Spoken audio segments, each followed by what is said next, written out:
नमस्ते दोस्त, स्वागत है आपका। आज की रात हम एक बेहद कोमल और सुकून देने वाली कहानी सुनने जा रहे हैं जिसका नाम है सपनों के बदले मजदूरी। ये कहानी है एक राघव की जो ईंट भट्टे की तपती धूप में पसीना बहाता है, अपनी स्कूल की किताबों को धूल में छोड़कर अपने छोटे भाई बहनों की किताबें खुली रखने के लिए।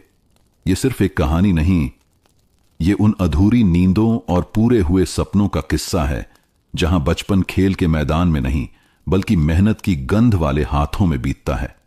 जैसे जैसे आप इस कहानी में आगे बढ़ेंगे, आप महसूस करेंगे कि सपनों की कीमत सिर्फ पैसों से नहीं बल्कि हिम्मत और कुर्बानी से चुकाई जाती है। और शायद आपकी थकी हुई आंखें भी धीरे धीरे भारी होने लगेंगी, दिल में एक अनकहा सा सुकून भर जाएगा। अगर ऐसी मीठी नींद लाने वाली कहानियां आपके दिल को छू जाती हैं तो चैनल को जरूर सब्सक्राइब कीजिए। यहां हर 2 दिन में एक नई कहानी आती है जो आपको सपनों की दुनिया में ले जाती है।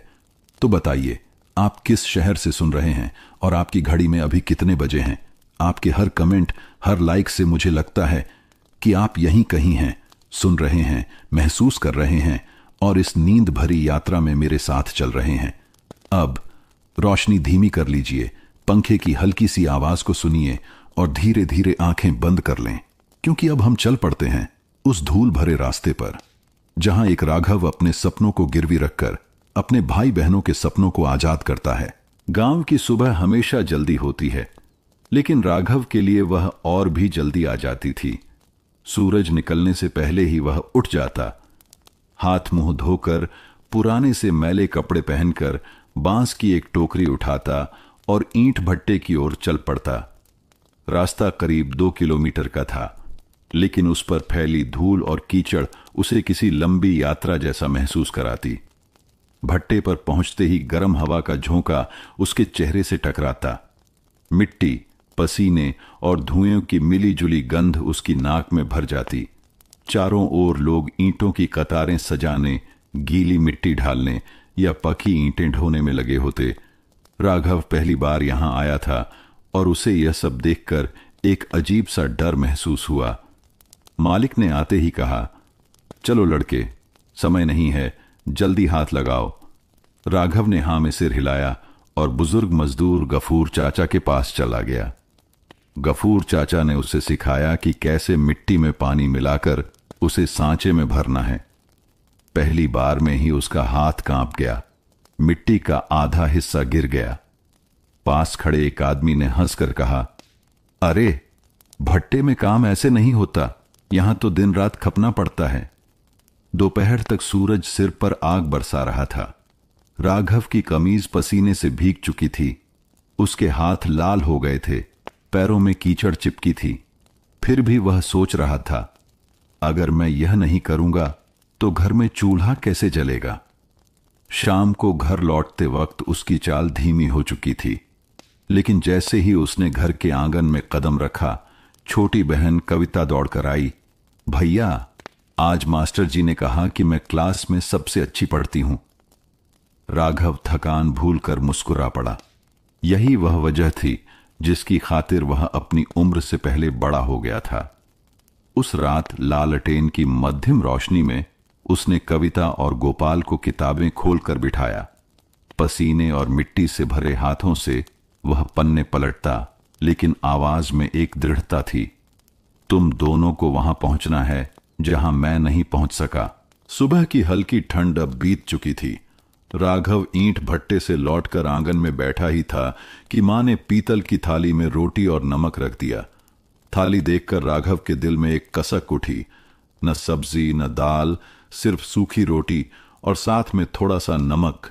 मां सरोजा देवी उसके सामने आकर बोली, बस बेटा, आज इतना ही है, कल शायद खेत वाले से थोड़ी सब्जी ले पाऊं। राघव ने मुस्कुराकर कहा, कोई बात नहीं मां, नमक भी मिठाई जैसा है जब घर के लोग साथ हों। अंदर से छोटी बहन कविता और भाई गोपाल भागते हुए आए। दोनों के हाथ में स्कूल की किताबें थीं। भैया, आज मास्टर जी ने कहा कि फीस अगले हफ्ते भरनी है, नहीं तो नाम कट जाएगा। गोपाल की आंखों में डर था, कविता का चेहरा उतरा हुआ। राघव ने चुपचाप रोटी का टुकड़ा मुंह में डाला। फीस भर जाएगी, तुम लोग पढ़ाई पर ध्यान दो। लेकिन भीतर वह जानता था कि मजदूरी से मिली रकम का आधा हिस्सा तो पहले ही ब्याज में चला जाएगा, बाकी से घर का खर्च भी मुश्किल से चलेगा। शाम को जब सूरज ढलने लगा, राघव फिर लालटेन की रोशनी में बच्चों को पढ़ाने बैठा। वह कविता से बोला, गुणा पहाड़ा याद कर लिया? हां भैया, कविता ने गर्व से जवाब दिया और पूरी ताल से दोहराया। गोपाल को उसने हिंदी पढ़ाई, फिर दोनों को गांव की पुरानी कहानियां सुनाई ताकि पढ़ाई मजेदार लगे। गांव के एक दो लोग रास्ते से गुजरते हुए ठिठक गए। एक आदमी ने हंसते हुए कहा, अरे भट्टे का लड़का मास्टर बना बैठा है, पहले खुद तो पढ़ ले। दूसरा बोला, छोड़ो भाई, इसकी मेहनत बेकार जाएगी, गरीब के बच्चे पढ़कर भी क्या करेंगे। राघव ने कोई जवाब नहीं दिया। उसने लालटेन की लौ थोड़ी तेज कर दी और बच्चों से कहा, तुम बस पढ़ते रहो, दुनिया क्या कहती है वो उसकी समस्या है। रात को मां के साथ चारपाई पर लेटे लेटे वह बोला, मां, अगर मैं पढ़ाई जारी रख पाता तो क्या मैं भी मास्टर बन सकता था? मां ने उसकी पेशानी पर हाथ फेरते हुए कहा, हां बेटा जरूर, लेकिन तू जो कर रहा है उससे तू उनसे भी बड़ा आदमी बनेगा। राघव की आंखें छत की ओर टिक गईं। वह सोच रहा था, मेरा सपना शायद पूरा न हो, लेकिन इनके सपने, इन्हें मैं मरते दम तक नहीं टूटने दूंगा। दिन का सूरज भट्टे की दीवारों पर मानो आग बरसा रहा था। राघव के माथे से पसीने की धाराएं बह रही थीं। मिट्टी गूंथते गूंथते उसकी हथेलियां लाल हो चुकी थीं।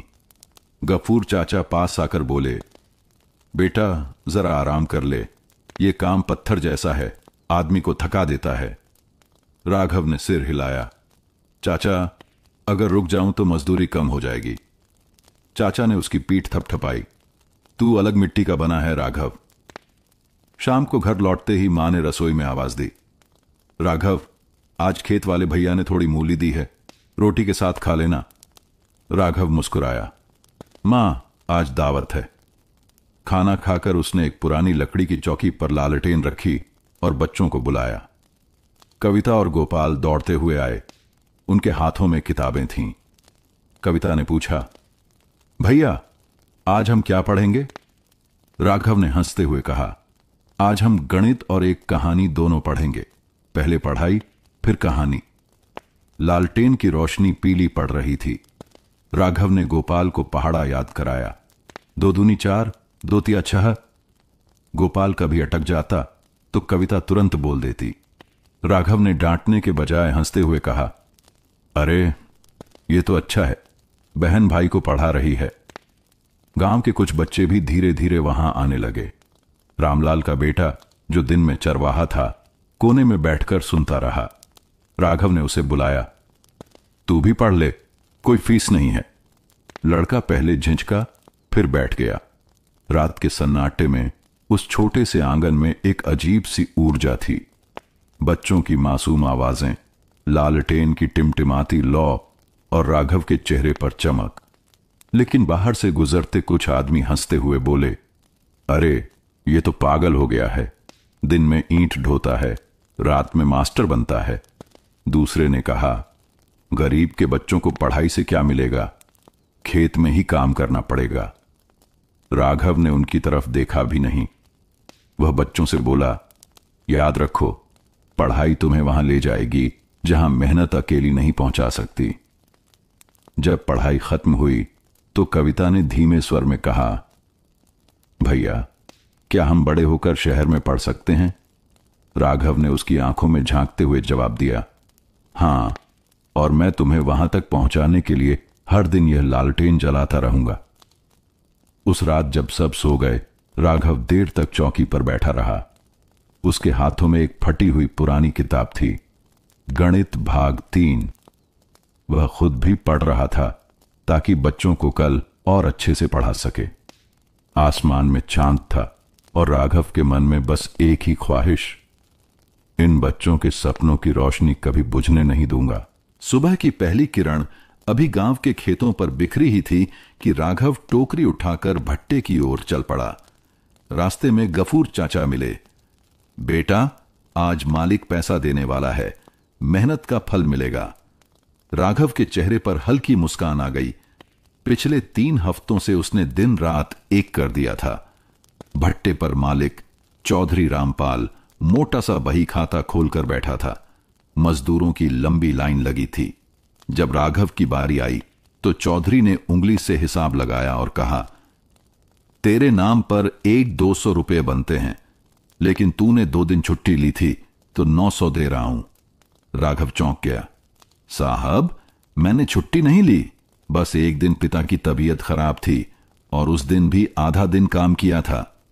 चौधरी ने आंखें तरेर कर कहा, देख लड़के, यहां ज्यादा सवाल मत कर, जो मिल रहा है ले या छोड़ दे।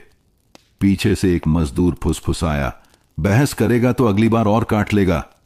राघव का खून खौल उठा, लेकिन उसने चुपचाप पैसे जेब में रख लिए। 900 रुपये में से 500 रुपये तो सीधे कर्ज चुकाने में जाने थे। बाकी से महीने का राशन कैसे चलेगा, वह सोचकर ही उसका मन भारी हो गया।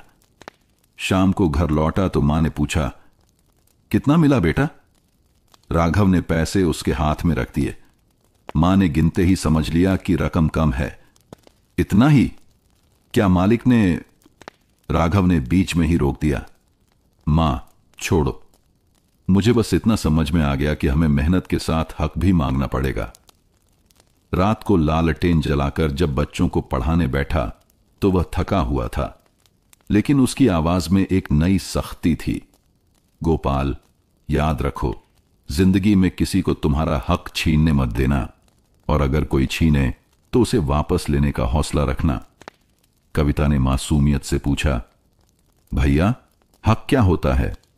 राघव ने उसकी आंखों में देखकर कहा, जो तुम्हारी मेहनत से बनता है वही तुम्हारा हक है। उस रात राघव देर तक सो नहीं सका। वह सोचता रहा, मैं अकेला हूं, लेकिन अगर सब मजदूर मिलकर आवाज उठाए तो शायद हमें दबाया नहीं जा सके। सर्दी की ठिठुरन बढ़ चुकी थी। सुबह उठते ही राघव ने देखा कि पिता रामलाल चारपाई पर कांप रहे हैं। मां ने घबरा कर कहा, बुखार बहुत तेज है बेटा, गांव के वैद्य को बुला ला। राघव दौड़कर वैद्य हरिनारायण के घर पहुंचा। वैद्य ने नब्ज देखी, माथा टटोला और गंभीर स्वर में कहा, बुखार तो है ही, सीने में भी बलगम जम गया है। दवा दे दूंगा, लेकिन 500 रुपये लगेंगे। राघव के पास सिर्फ 200 रुपये थे। उसने हाथ जोड़कर कहा, बाकी मजदूरी मिलने पर दे दूंगा, अभी बस दवा दे दीजिए। वैद्य ने लंबी सांस ली और दवा का छोटा सा पैकेट थमा दिया। ठीक है, लेकिन हफ्ते भर में पैसे दे देना। पिता का बुखार 3 दिन में थोड़ा कम हुआ, लेकिन कमजोरी इतनी बढ़ गई कि वह फिर से खेतों में काम करने लायक नहीं रहे। घर की सारी जिम्मेदारी अब पूरी तरह राघव पर आ गई थी। शाम को भट्टे पर मालिक के पास गया। साहब, थोड़े पैसे उधार चाहिए, पिता बीमार हैं। चौधरी रामपाल ने तिरछी नजर से देखा। उधार मिलेगा, लेकिन ब्याज 10% लगेगा और मजदूरी से कटेगा। राघव जानता था कि यह शोषण है, पर मजबूरी उससे भी बड़ी थी। उसने सिर झुका लिया। ठीक है साहब। घर लौटते वक्त वह रास्ते में गफूर चाचा से मिला। बेटा, कर्ज लेने से सावधान रहना, यह जाल है, जितना फंसोगे उतना निकलना मुश्किल होगा। राघव ने धीमे स्वर में कहा, चाचा, मुझे पता है, लेकिन जब घर में कोई भूखा हो तो जाल और रस्सी में फर्क नहीं रह जाता। उस रात खाना खाते समय मां ने धीरे से कहा, राघव, तेरी भी उम्र है पढ़ने की, खेलने की, और तू ये सब उठा रहा है। राघव ने मुस्कुराकर जवाब दिया, मां, अभी मेरा खेल यही है, तुम्हें और इन बच्चों को संभालना। दवा, कर्ज और मजदूरी के बोझ तले भी उसने रात की पाठशाला नहीं छोड़ी। लालटेन के नीचे कविता को कविता लिखना सिखाते हुए बोला, देख, जब तक ये रोशनी जल रही है उम्मीद जिंदा है। गोपाल ने पूछा, अगर लालटेन बुझ गई तो? राघव ने उसकी पीठ थपथपाई, तब हम खुद रोशनी बनेंगे। उसकी आंखों में एक अजीब सी चमक थी, थकी हुई, लेकिन बुझी नहीं। उससे नहीं पता था कि आगे के दिन और भी कठिन आने वाले हैं।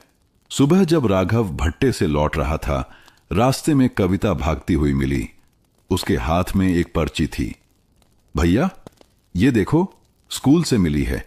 लिखा है कि परीक्षा अगले हफ्ते से है, लेकिन फीस और किताबें भरनी होंगी, नहीं तो मैं नहीं बैठ पाऊंगी। राघव ने पर्ची देखी। कुल 300 रुपये की जरूरत थी।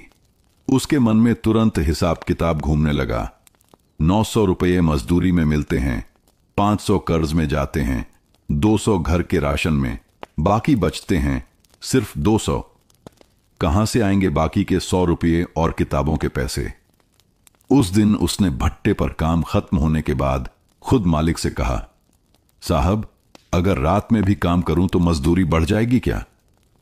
चौधरी रामपाल ने आंखें सिकोड़कर कहा, बढ़ जाएगी, लेकिन रात का काम मुश्किल है। ईंटें पकानी होती हैं, भट्ठी की आग संभालनी पड़ती है। राघव ने बिना सोचे जवाब दिया, कर लूंगा साहब, मुझे पैसों की जरूरत है। 2 रातें उसने भट्ठी के पास बिताई। गर्मी इतनी थी कि पसीना आंखों में चुभता था।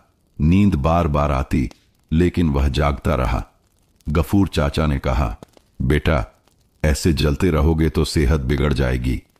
राघव ने थकी आंखों से मुस्कुराया, चाचा, यह आग मेरी थकान नहीं जलाती, मेरे डर को जलाती है। डर कि मेरे भाई बहन पढ़ नहीं पाएंगे। परीक्षा के दिन कविता साफ सुथरे कपड़ों में हाथ में किताबें लिए स्कूल गई। राघव ने दूर से उसे जाते हुए देखा। उसकी चाल में आत्मविश्वास था। गोपाल भी खुशी से बोला, भैया, मेरी बारी कब आएगी? राघव ने कहा, बहुत जल्दी गोपाल, बहुत जल्दी। 2 हफ्ते बाद रिजल्ट आया। कविता पूरे स्कूल में दूसरी आई थी। गांव के मास्टर जी खुद घर आए और बोले, बेटा, तुम्हारी बहन होनहार है, इसे आगे अच्छे स्कूल में भेजना चाहिए। मां की आंखों में आंसू थे। ये सब तेरी मेहनत का फल है राघव। गांव के कुछ लोग जो पहले ताना मारते थे, अब कह रहे थे, भट्टे वाले लड़के ने कमाल कर दिया, बहन को इतना आगे पहुंचा दिया। राघव ने बस एक बात सोची, मेरे लिए यह सिर्फ रिजल्ट नहीं, यह मेरे सपने की पहली सीढ़ी है। आसमान कई दिनों से धुंधला था, लेकिन उस दिन सुबह से ही काले बादल गांव पर मंडरा रहे थे। भट्टे के पास गफूर चाचा ने माथा उठाकर देखा। लगता है आज बारिश जमकर होगी। राघव ने मिट्टी गूंथते हुए कहा, बस आज का काम पूरा हो जाए, फिर जो होगा देखा जाएगा। दोपहर के बाद अचानक तेज हवा चली। भट्ठी के पास रखी कच्ची ईंटों की कतारें गिरने लगीं।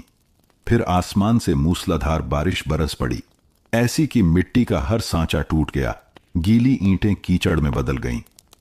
मालिक चौधरी रामपाल गुस्से से चिल्ला रहा था, सब काम बर्बाद हो गया, अब मजदूरी कैसे दूंगा?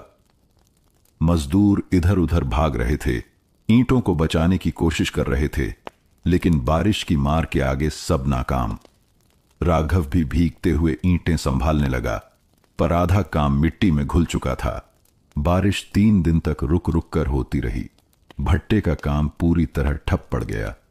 मालिक ने साफ कह दिया, जब तक मौसम ठीक नहीं होता कोई मजदूरी नहीं मिलेगी।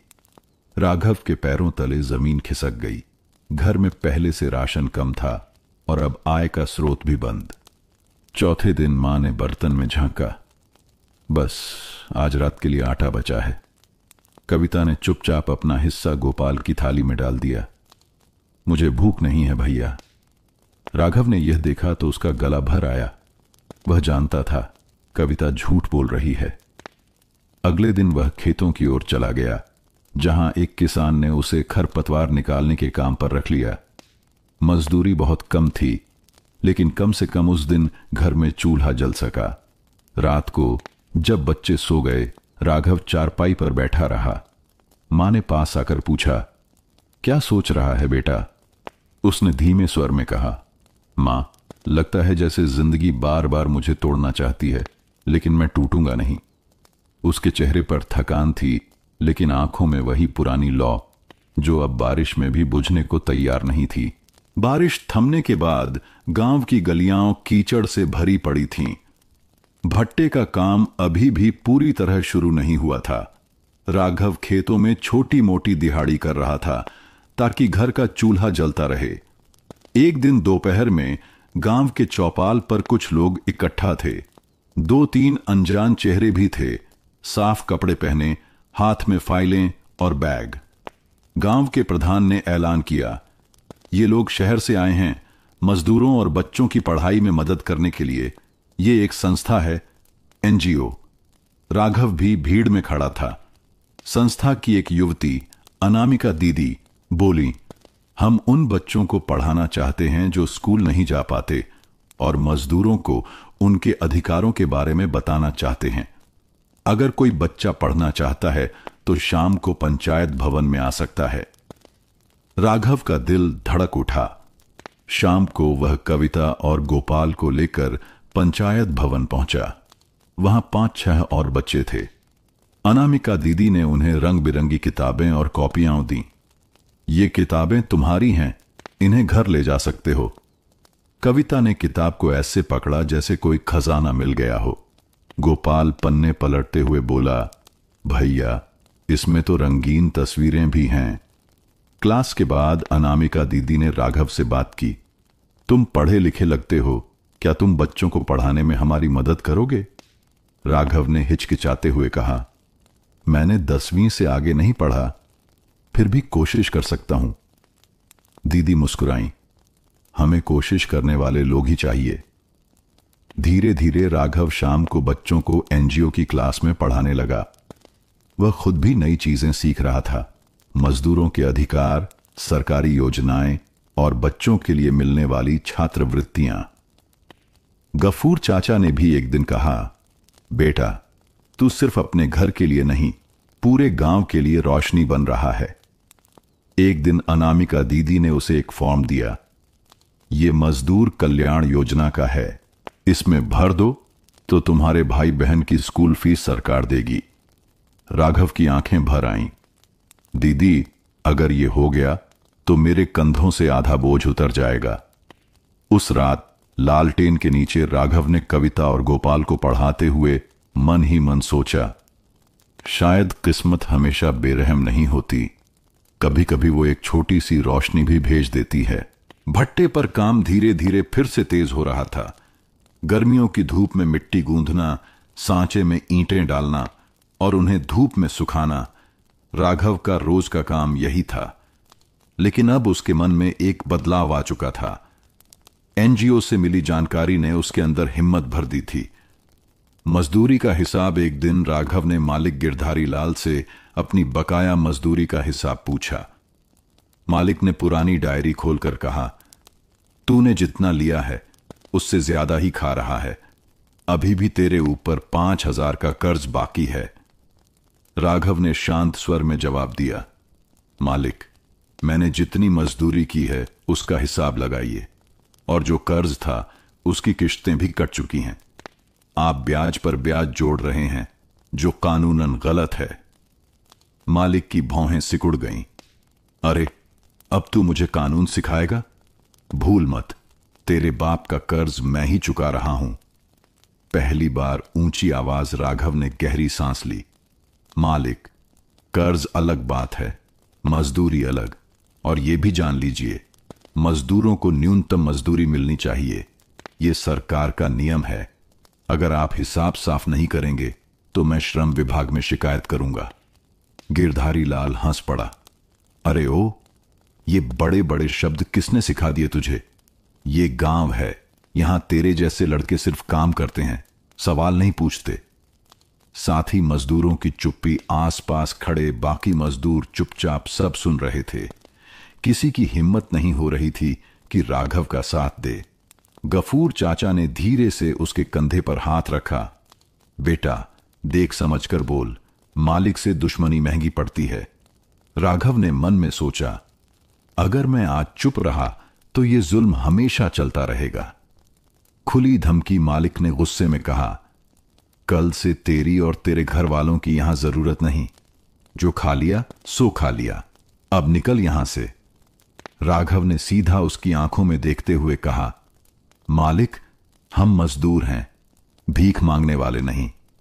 हमारा हक लेकर रहेंगे, चाहे यहां से जाना पड़े या कानून का दरवाजा खटखटाना पड़े। अंत में चुप्पी। लेकिन उस दिन राघव को भट्टे से निकाल नहीं दिया गया। शायद मालिक को लगा कि अभी टकराव से उसका ही नुकसान होगा। लेकिन एक बात साफ थी, राघव ने अपने हक के लिए पहली बार खुलकर आवाज उठाई थी और अब वो पीछे हटने वाला नहीं था। उस रात लालटेन के नीचे उसने कविता को पढ़ाते हुए कहा, हमारी लड़ाई सिर्फ किताबों की नहीं, हक्का की भी है। और जब हक्का की लड़ाई लड़ी जाती है तो डर पीछे रह जाता है।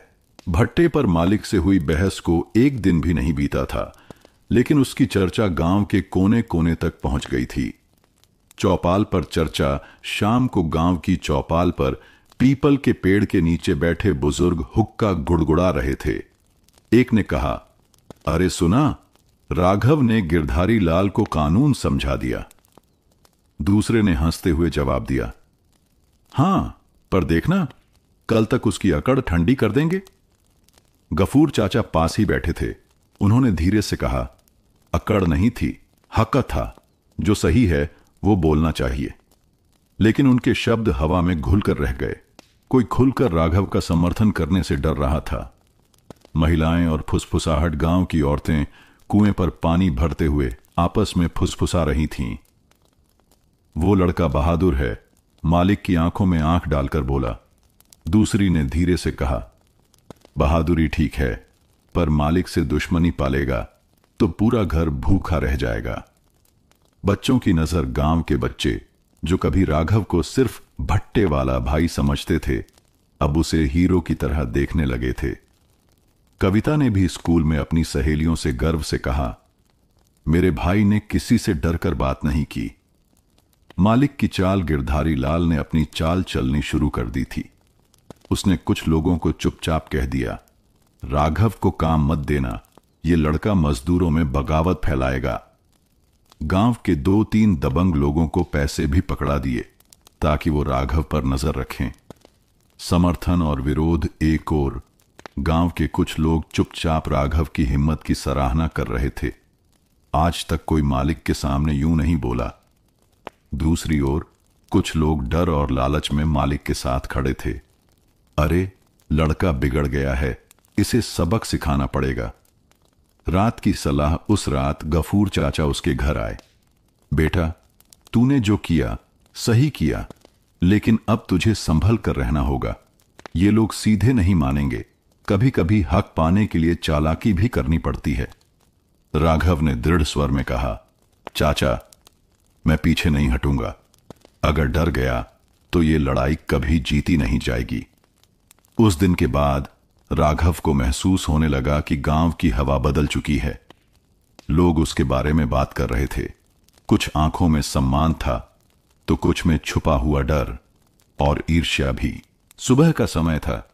राघव ईंट भट्टे की ओर जा रहा था, लेकिन उसे महसूस हुआ कि कुछ लोग पीछे पीछे चल रहे हैं।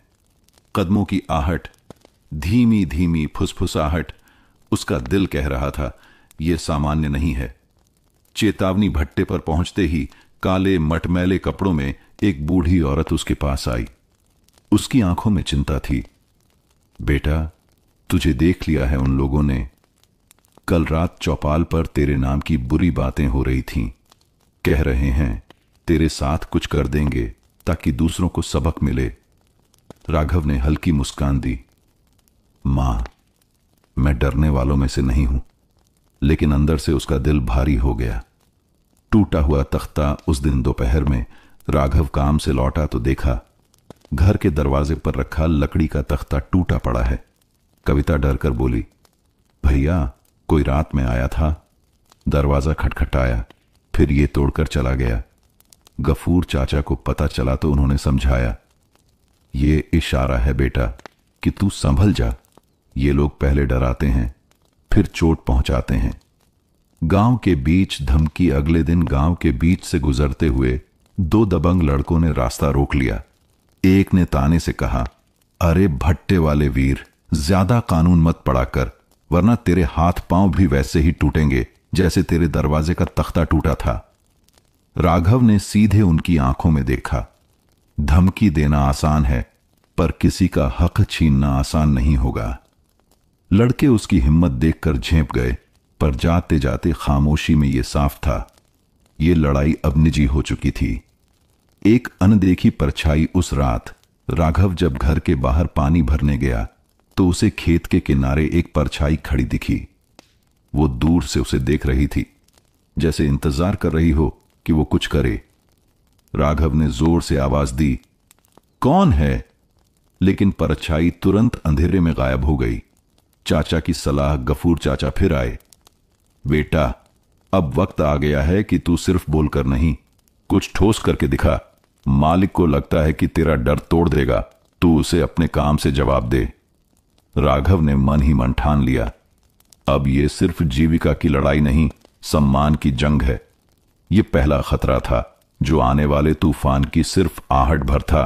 बेचैन रात उस रात राघव करवटें बदलता रहा।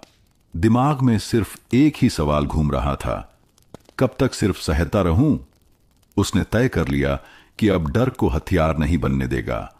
गफूर चाचा से गुप्त बातचीत सुबह होते ही राघव गफूर चाचा के घर पहुंचा। चाचा ने दरवाजा बंद करके कहा, बोल बेटा, क्या सोच रहा है? राघव बोला, चाचा, मालिक की ताकत पैसे में है और मजदूरों की ताकत उनकी एकता में। अगर हम सब मिल जाएं तो कोई हमें नहीं हरा सकता। गफूर चाचा मुस्कुराए, बात तो सही है, पर एकता बनाना आसान नहीं। लोग डरते हैं, उन्हें विश्वास दिलाना होगा। पहला कदम विश्वास बनाना। राघव ने भट्टे पर काम करने वालों से छोटी छोटी बातें शुरू की। कभी उनके बच्चों का हाल पूछता, कभी चुपके से किसी की मदद कर देता। धीरे धीरे लोग उससे खुलने लगे।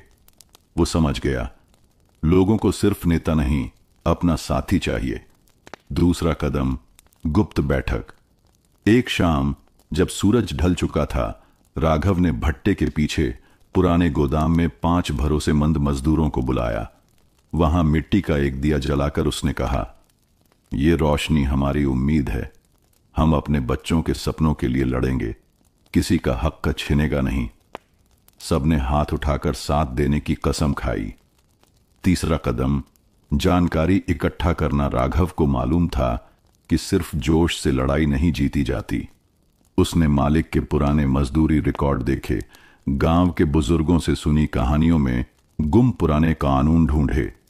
उसे ऐसे सबूत मिलने लगे जो साबित कर सकते थे कि मालिक मजदूरों के साथ अन्याय कर रहा है। कविता का डर। घर आकर उसने ये बातें कविता को बताईं। कविता घबरा गई।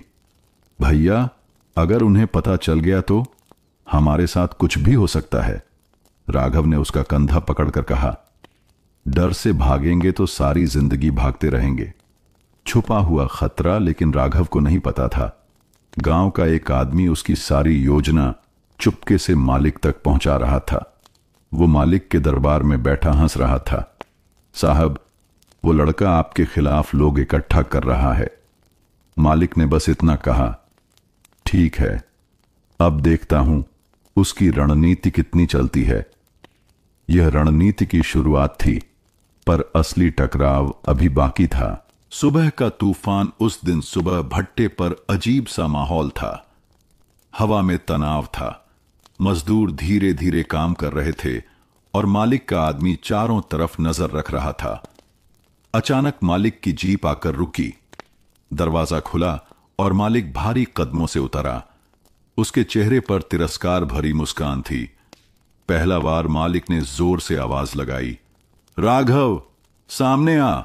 राघव ने ईंट का टुकड़ा रखा और उसकी तरफ बढ़ा। मालिक ने कहा, सुना है, तू लोगों को भड़काता फिर रहा है, कानून की बातें करता है। भूल मत, यह भट्टा मेरा है और यहां की हवा भी मेरी इजाजत से चलती है। राघव ने शांत स्वर में कहा, हवा भगवान की है और हक इंसान का। आपके पास भट्टा है, पर हमारी मेहनत के बिना यह सिर्फ मिट्टी है। चुप्पी में खौलता गुस्सा। मजदूरों की भीड़ धीरे धीरे इकट्ठी होने लगी। कोई कुछ नहीं बोला, लेकिन सबकी आंखें राघव पर टिकी थीं। मालिक को यह बात चुभ गई। वो जानता था, अगर डर टूटा तो उसकी ताकत खत्म। दूसरा बार मालिक ने पास खड़े अपने गुर्गे को इशारा किया। वो आगे बढ़ा और राघव की कॉलर पकड़कर बोला, ज्यादा बोलने लगा है। राघव ने उसकी पकड़ हटाई और कहा, मारना है तो मार लो, पर सच को दबा नहीं सकते। मजदूरों की प्रतिक्रिया गफूर चाचा ने आगे बढ़कर कहा, मालिक, हम सिर्फ इतना चाहते हैं कि मजदूरी वक्त पर मिले और बच्चों को काम पर न लगाया जाए। कुछ और मजदूर भी बोल उठे, हां, हम भी यही चाहते हैं। माहौल गर्म होना मालिक की आंखों में गुस्से की लपटें थीं। वो गरजा, ठीक है, जो मेरे खिलाफ जाएगा उसे भट्टे से बाहर कर दूंगा। भीड़ में हलचल मच गई। कुछ लोग डर के मारे पीछे हटे, लेकिन राघव वहीं खड़ा रहा। राघव का ऐलान राघव ने ऊंची आवाज में कहा, अगर हमें बाहर करना है तो कर दीजिए, पर याद रखिए, मजदूरों के बिना आपका भट्टा नहीं चलेगा। हम मेहनत करते हैं, हक अभी हमारा है। अंत में मौन कुछ पल के लिए पूरा भट्टा शांत हो गया। मालिक ने सिर्फ इतना कहा, देख लूंगा तुझे। वो जीप में बैठा और चला गया, पर जाते जाते उसकी नजर में एक अनकहा खतरा था। अब लड़ाई खुल चुकी थी। डर का पर्दा हट चुका था, पर आने वाले दिन और खतरनाक होने वाले थे। बेचैनी भरी रात, उस रात भट्टे पर किसी ने ढंग से नींद नहीं ली। हवा में डर घुला हुआ था। लोग सोच रहे थे कि मालिक कल क्या करेगा। कहीं उन्हें भट्टे से निकाल न दे, कहीं मजदूरी रोक न दे। राघव चुपचाप अपने झोपड़े में बैठा था। छोटे भाई बहन पास सोए थे। वो उनके मासूम चेहरों को देख रहा था और उसके मन में एक ही बात थी, अब पीछे हटना नामुमकिन है। मजदूरों की फुसफुसाहट सुबह होते ही मजदूर काम पर तो आ गए, लेकिन आपस में धीमी धीमी बातें कर रहे थे। यार, राघव की बात तो सही है, पर मालिक से टकराना खतरनाक है। अगर हमें निकाल दिया तो बच्चों का पेट कैसे भरेगा? गफूर चाचा ने राघव को आकर कहा, बेटा, तेरी हिम्मत काबिले तारीफ है, लेकिन सबको डर लग रहा है। डर तो मुझे भी लग रहा है। राघव की सोच राघव ने महसूस किया कि सिर्फ गुस्से और टकराहट से कुछ नहीं होगा। जरूरी है कि मजदूरों को भरोसा दिलाया जाए कि उनके साथ खड़े होने वाले लोग भी हैं। उम्मीद की किरण। दोपहर को भट्टे पर एक अनजाना आदमी आया। उसके पास कागजों से भरा बैग था। उसने राघव को अलग ले जाकर कहा, मैं मजदूर संघ से आया हूं, तुम्हारे बारे में सुना है। अगर तुम चाहो, हम तुम्हारे लिए कानूनी मदद का इंतजाम कर सकते हैं। राघव की आंखों में चमक आ गई। अगर आप सच में मदद करेंगे तो हम ये लड़ाई जीत सकते हैं। पहली बैठक शाम को राघव ने मजदूरों को झोपड़ी के पास इकट्ठा किया। उसने सबको बताया, अब हम अकेले नहीं हैं, संघ हमारे साथ है। अगर हम सब साथ रहें तो मालिक भी हमें हिला नहीं पाएगा। डगमगाते मन कुछ लोग फिर भी चुप थे। कानून वून क्या करेगा? मालिक के पास ताकत और पैसे हैं। राघव ने जवाब दिया, ताकत भीड़ में है और हम ही वो भीड़ हैं। छोटी जीत रात तक माहौल थोड़ा बदल चुका था। कम से कम आधे मजदूर अब खुलकर राघव के साथ खड़े थे। बाकी अभी भी डर में थे, लेकिन राघव जानता था डर को तोड़ने में वक्त लगता है और उम्मीद धीरे धीरे जड़ पकड़ती है। धमकी भरा सन्नाटा। अगली सुबह भट्टे पर माहौल अजीब था। न कोई आवाज, न चहल पहल। सिर्फ मालिक की जीप धूल उड़ाती हुई अंदर आती दिखी। मालिक उतरते ही गरजा, जिसे काम करना है वो करे और जिसे नेता बनना है वो अपना बोरिया बिस्तर बांध कर चला जाए। मजदूरी रोकने का ऐलान उसने आगे कहा, कल से जब तक मैं न कहूं किसी को मजदूरी नहीं मिलेगी, और अगर ज्यादा बोलोगे तो पुलिस में चोरी का केस डाल दूंगा। यह सुनते ही कई मजदूरों के चेहरे पीले पड़ गए। राघव ने देखा, डर फिर से लोगों की आंखों में लौट आया था। बच्चों का रोना शाम होते होते मजदूरों के घरों में चूल्हे ठंडे पड़ गए। छोटे छोटे बच्चे रोटी मांग रहे थे। मां बाप बेबस होकर उन्हें पानी पिला रहे थे। गफूर चाचा की पोती रोते रोते सो गई। राघव का दिल फट गया। वो समझ गया, मालिक का वार बहुत गहरा है। संघ की वापसी। इसी बीच मजदूर संघ के वही व्यक्ति फिर आए। उन्होंने राघव से कहा, यह मालिक की पुरानी चाल है, पर अगर हम सामूहिक शिकायत दर्ज कराएं तो मजदूरी रोकना गैर कानूनी है। हिम्मत जुटाने की कोशिश राघव ने रात में फिर बैठक बुलाई। उसने सबको समझाया, देखो, यही मौका है जब हमें हार मानने का मन करेगा, पर अगर हम टूट गए तो यह हाल हमेशा रहेगा। कुछ मजदूर रो पड़े। बच्चों को भूखा देखकर हिम्मत टूट जाती है। राघव ने धीरे से कहा, मुझे भी दर्द होता है, पर लड़ाई जीतने के लिए पहले जंग लड़नी पड़ती है। गुप्त योजना संघ ने अगले दिन जिला श्रम अधिकारी के पास पूरी रिपोर्ट ले जाने का वादा किया, लेकिन राघव जानता था, जब तक कोई बड़ा कदम नहीं उठाया जाएगा, मालिक और दबंग होता जाएगा। उसने तय किया, वो सीधे मालिक से भिड़ेगा, लेकिन इस बार अकेले नहीं। मालिक के दफ्तर में कदम अगली सुबह राघव ने नाश्ता तक नहीं किया। वो सीधे मालिक के दफ्तर की ओर चल पड़ा। भट्टे पर काम करने वाले लोग उसे जाते हुए देख रहे थे। कुछ की आंखों में डर, कुछ की आंखों में उम्मीद थी। मालिक की हंसी। मालिक कुर्सी पर पैर फैलाकर बैठा था, हाथ में बीड़ी और चेहरे पर तिरस्कार भरी मुस्कान। उसने राघव को देखते ही कहा, आ गए नेताजी, क्या चाहिए अब? या फिर मजदूरों को भड़काने का नया तरीका ढूंढ रहे हो? सीधी बात राघव ने एक पल भी घंवाया नहीं। मैं भड़काने नहीं आया, मैं सच बताने आया हूं। आपने मजदूरी रोककर बच्चों का पेट रोका है और यह कानूनन अपराध है। मालिक जोर से हंसा, कानून? यहां मैं ही कानून हूं। चुनौती। राघव ने शांत लेकिन ठोस आवाज में कहा, नहीं मालिक, अब कानून आप नहीं हैं। हमने जिला श्रम अधिकारी के पास शिकायत दर्ज करा दी है, और अगर आपने मजदूरी नहीं दी तो यह भट्टा अगले महीने बंद हो जाएगा। पहली बार डर की झलक मालिक के चेहरे पर। कुछ पल के लिए अनिश्चितता की लकीर आई, पर उसने जल्दी से खुद को संभाला।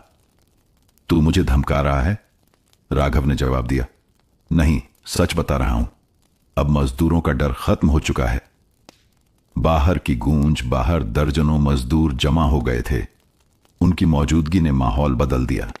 पहली बार मालिक ने देखा, भीड़ उसकी आंखों में आंखें डालकर देख रही है, झुकी हुई नहीं। राघव का अंतिम वाक्य राघव ने जाते जाते कहा, हम मजदूरी के लिए भी लड़ेंगे और बच्चों के स्कूल के लिए भी। अब या तो आप बदल जाइए या ये भट्टा बदल जाएगा। खाली बर्तन भरे दिल मालिक ने अब तक मजदूरी नहीं दी थी। रसोई में आटा खत्म हो चुका था। दाल की थैली में सिर्फ मुट्ठी भर दाने बचे थे। बच्चों की प्लेट में आधा आधा रोटी रखना माओ के लिए सबसे मुश्किल काम था। राघव का दर्द। राघव ने खुद कई दिन से भरपेट खाना नहीं खाया। वो सोचता, मैं मजदूरी के लिए लड़ तो रहा हूं, लेकिन इन लोगों की भूख का क्या? पहली सामूहिक योजना। एक रात सभी मजदूरों ने टीन की छत के नीचे बैठक की। किसी ने कहा, हम में से जो जो थोड़ा थोड़ा अनाज बचा है उसे इकट्ठा कर देते हैं। दूसरे ने जोड़ा, और जंगल से लकड़ी लाकर सामूहिक रसोई बनाते हैं। बच्चों की मुस्कान वापस। अगले दिन पहली बार सबने एक साथ खाना खाया। थोड़ा था लेकिन प्यार से भरा हुआ। बच्चों की हंसी लौट आई, और यही हंसी मालिक के खिलाफ सबसे बड़ी ताकत बनने वाली थी। उम्मीद का बीज। राघव ने सोचा, भूख हमें तोड़ सकती है, लेकिन अगर हम मिलकर खाएंगे तो हम हारेंगे नहीं। एक सुबह की हलचल। सुबह सुबह राघव के हाथ में एक अखबार आया। यह अखबार पास के गांव का एक बूढ़ा किसान अपने सब्जी के थैले में लपेट कर लाया था। पहले तो राघव ने सोचा कि कागज बस आग जलाने के काम आएगा, लेकिन फिर उसकी नजर पड़ी एक छोटे से कॉलम पर। ईंट भट्टों में मजदूरों का शोषण, सरकार ने ली संज्ञान। दिल की धड़कन तेज। राघव ने पूरा पैराग्राफ पढ़ा। एक रिपोर्टर ने लिखा था कि राज्य में कई ईंट भट्टों पर मजदूरी रोककर और कर्ज में फंसाकर मजदूरों को बंधुआ बनाया जा रहा है। सरकार ने कहा, जांच के आदेश दे दिए गए हैं। मजदूरों में सरगर्मी राघव ने खबर सबको सुनाई। मजदूरों की आंखों में एक नई चमक आ गई। मतलब कोई हमारी बात सुन रहा है। किसी ने कहा, अगर ये रिपोर्ट यहां भी पहुंचे तो हमें आजादी मिल सकती है। मालिक की बेचैनी। मालिक ने भी खबर पढ़ ली थी। उसने देखा कि मजदूर फुसफुसा रहे हैं। चेहरों पर डर की जगह उम्मीद है। उसकी नींद उड़ गई। कहीं सरकार की टीम वाकई आ गई तो उसका खेल खत्म। राघव का फैसला राघव ने ठान लिया। ये वक्त है, हमें चुप नहीं रहना है। अगर सरकारी लोग आए तो हम सब सच बोलेंगे। दोपहर की धूप तेज थी। ईंटों के ढेर के बीच मजदूर पसीना पोंछते हुए अपना काम कर रहे थे। तभी दूर से एक जीप के हॉर्न और सायरन की आवाज आई। सबकी गर्दन एक साथ मुड़ गई। धूल के बादल में गाड़ियां, दो सफेद जीपें और एक मोटरसाइकिल धूल उड़ाती हुई भट्टे के मुख्य गेट पर आकर रुकी। जीप से 3 लोग उतरे। सरकारी वर्दी में एक अधिकारी, एक फाइल हाथ में लिए आदमी और साथ में एक कैमरा लिए फोटोग्राफर। मजदूरों में फुसफुसाहट। सरकार से आए हैं। राघव, अब बोलने का वक्त है। किसी के चेहरे पर डर, किसी पर उत्साह, तो किसी पर यह यकीन ही नहीं कि कोई मदद करने आया है। मालिक की घबराहट। मालिक ने तुरंत आगे बढ़कर सरकारी अफसर को नमस्ते की। सर, सब ठीक है यहां। मजदूर खुश हैं, बस मौसम थोड़ा गर्म है। उसकी मुस्कान बनावटी थी। राघव की हिम्मत। अधिकारी ने चारों तरफ नजर डाली और मजदूरों से पूछा, कोई शिकायत है? सन्नाटा छा गया। सबकी नजरें राघव पर टिक गईं। राघव ने गहरी सांस ली और जोर से बोला, हां, हमारी मजदूरी रोकी जाती है। हमसे कर्ज का नाम लेकर सालों साल काम कराया जाता है। सच की गूंज ये सुनते ही मजदूरों में एक लहर सी दौड़ गई। एक एक करके और लोग भी बोलने लगे, हमसे 12-12 घंटे काम कराया जाता है। पढ़ाई करने नहीं दिया जाता। कर्ज तो कब का चुका दिया, फिर भी बंधुआ बनाए रखा। कैमरे में कैद सच्चाई। फोटोग्राफर ने हर कोना, हर टूटे घर और हर मजदूर का चेहरा कैद किया। अधिकारी ने सब नोट किया। हम रिपोर्ट बनाएंगे और यहां की स्थिति पर तुरंत कार्रवाई होगी। मालिक का गुस्सा। सरकारी टीम के जाते ही मालिक ने राघव को घूरा। तूने गद्दारी की है। लेकिन राघव बिना डरे बोला, गद्दारी मैंने नहीं, तुमने की थी। हमसे, हमारे सपनों से। चुप्पी से पहले का तूफान। छापेमारी को 2 दिन बीत गए थे। भट्टे पर एक अजीब सी खामोशी थी। न कोई डांट, न झोर जबरदस्ती। लेकिन राघव के मन में यह खामोशी डर की तरह चुभ रही थी। वो जानता था कि मालिक कुछ न कुछ जरूर करेगा। आधी रात का दस्तक। एक रात जब सब मजदूर सो रहे थे, राघव के कमरे के बाहर भारी कदमों की आहट हुई। दरवाजा जोर से खटखटाया गया। बाहर आ, बात करनी है, मालिक के सबसे भरोसेमंद आदमी ने कहा। धमकी का साया राघव को बाहर खींचकर अंधेरे में ले जाया गया। मालिक वहां खड़ा था। उसकी आंखों में गुस्सा और तिरस्कार। सरकार से शिकायत? तू सोचता है मैं कुछ नहीं कर सकता? मजदूरों को डराना। अगले दिन मजदूरों में अफवाह फैल गई। सरकारी लोग अब महीनों तक नहीं आएंगे। जो बोलेंगे उनका काम छिन जाएगा। कुछ लोग राघव से दूरी बनाने लगे क्योंकि वो भी डरे हुए थे। परिवार पर वार। मालिक ने चालाकी से राघव के घर खबर भेज दी कि अगर राघव भट्टा छोड़ देगा तो उनका बकाया कर्ज और बढ़ा दिया जाएगा। राघव की मां रो पड़ी। बेटा, अपनी जान और परिवार की सलामती पहले सोच। अकेलापन। राघव ने महसूस किया कि जो मजदूर पहले उसके साथ खड़े थे अब चुपचाप अपने अपने कोनों में काम कर रहे हैं। उसकी दोस्ती, उसकी हिम्मत, सब पर सवाल उठ रहे थे। भीतर की आग। लेकिन राघव के भीतर एक आग और तेज जल रही थी। उसने तय किया, मालिक चाहे जो कर ले, मैं अपनी आवाज वापस नहीं लूंगा। अनजाने मददगार। उसी शाम गांव से एक बुजुर्ग शिक्षक भट्टे पर आए। वो राघव के पुराने स्कूल के मास्टर जी थे। उन्होंने धीमे से कहा, बेटा डर मत, बाहर बहुत लोग हैं जो तुम्हारे साथ खड़े हैं। लेकिन सही वक्त का इंतजार करना होगा। पुराने मास्टर जी का आगमन भट्टे की धूल धक्कड़ में सफेद कुर्ता पायजामा पहने एक परिचित चेहरा आया। मास्टर रामशरण। उनका झुका हुआ शरीर, लेकिन आंखों में वही पुराना आत्मविश्वास। यादों की लौ राघव ने उन्हें देखते ही अपने स्कूल के दिन याद कर लिए, जब मास्टर जी उसे पढ़ाई में अच्छा करने पर पीठ थपथपाते थे। मास्टर जी ने मुस्कुराकर कहा, बेटा, मैंने सुना है तूने बड़ा काम किया है। हिम्मत के बोल मास्टर जी ने धीरे धीरे कहा, हर सच्ची लड़ाई आसान नहीं होती, लेकिन अगर तेरे जैसे लोग नहीं होंगे तो बदलाव कभी नहीं आएगा। राघव के दिल में कई दिनों बाद कोई गर्माहट आई। किताबों का तोहफा उन्होंने अपने थैले से 2 पुरानी किताबें और एक नोटबुक निकाली। इन्हें रख लें, शाम को अपने छोटे भाई बहनों को पढ़ा। राघव ने किताबों को ऐसे पकड़ा जैसे किसी ने अंधेरे में दिया जला दिया हो। बच्चों की आंखों में चमक उस शाम जब राघव ने भट्टे के कोने में बैठकर अपने भाई बहनों को पढ़ाना शुरू किया, उनकी आंखें चमक उठीं। छोटे छोटे सवाल, बड़ी बड़ी जिज्ञासाएं, ये सब राघव को ताकत देने लगे। मजदूरों की फुसफुसाहट धीरे धीरे कुछ और मजदूर अपने बच्चों को भी राघव के पास भेजने लगे। भले ही मालिक को यह बात पसंद न थी, लेकिन वो रोक भी नहीं पा रहा था, क्योंकि ये पढ़ाई काम के बाद होती थी। भीतर उठता संकल्प राघव ने महसूस किया, अगर मैं एक एक बच्चे को अंधेरे से निकाल सकूं तो मालिक की धमकियां भी हार जाएंगी। मास्टर जी का वादा जाने से पहले मास्टर जी ने कहा, मैं बाहर से मदद जुटाने की कोशिश करूंगा, बस तू पढ़ाई और हिम्मत छोड़ना मत। भट्टे के पीछे, जहां टूटी ईंटों का ढेर और एक सूखा पेड़ खड़ा था, राघव ने बच्चों को इकट्ठा करना शुरू किया। कोई चटाई नहीं, बस जमीन पर बोरी बिछाकर पाठशाला शुरू हुई।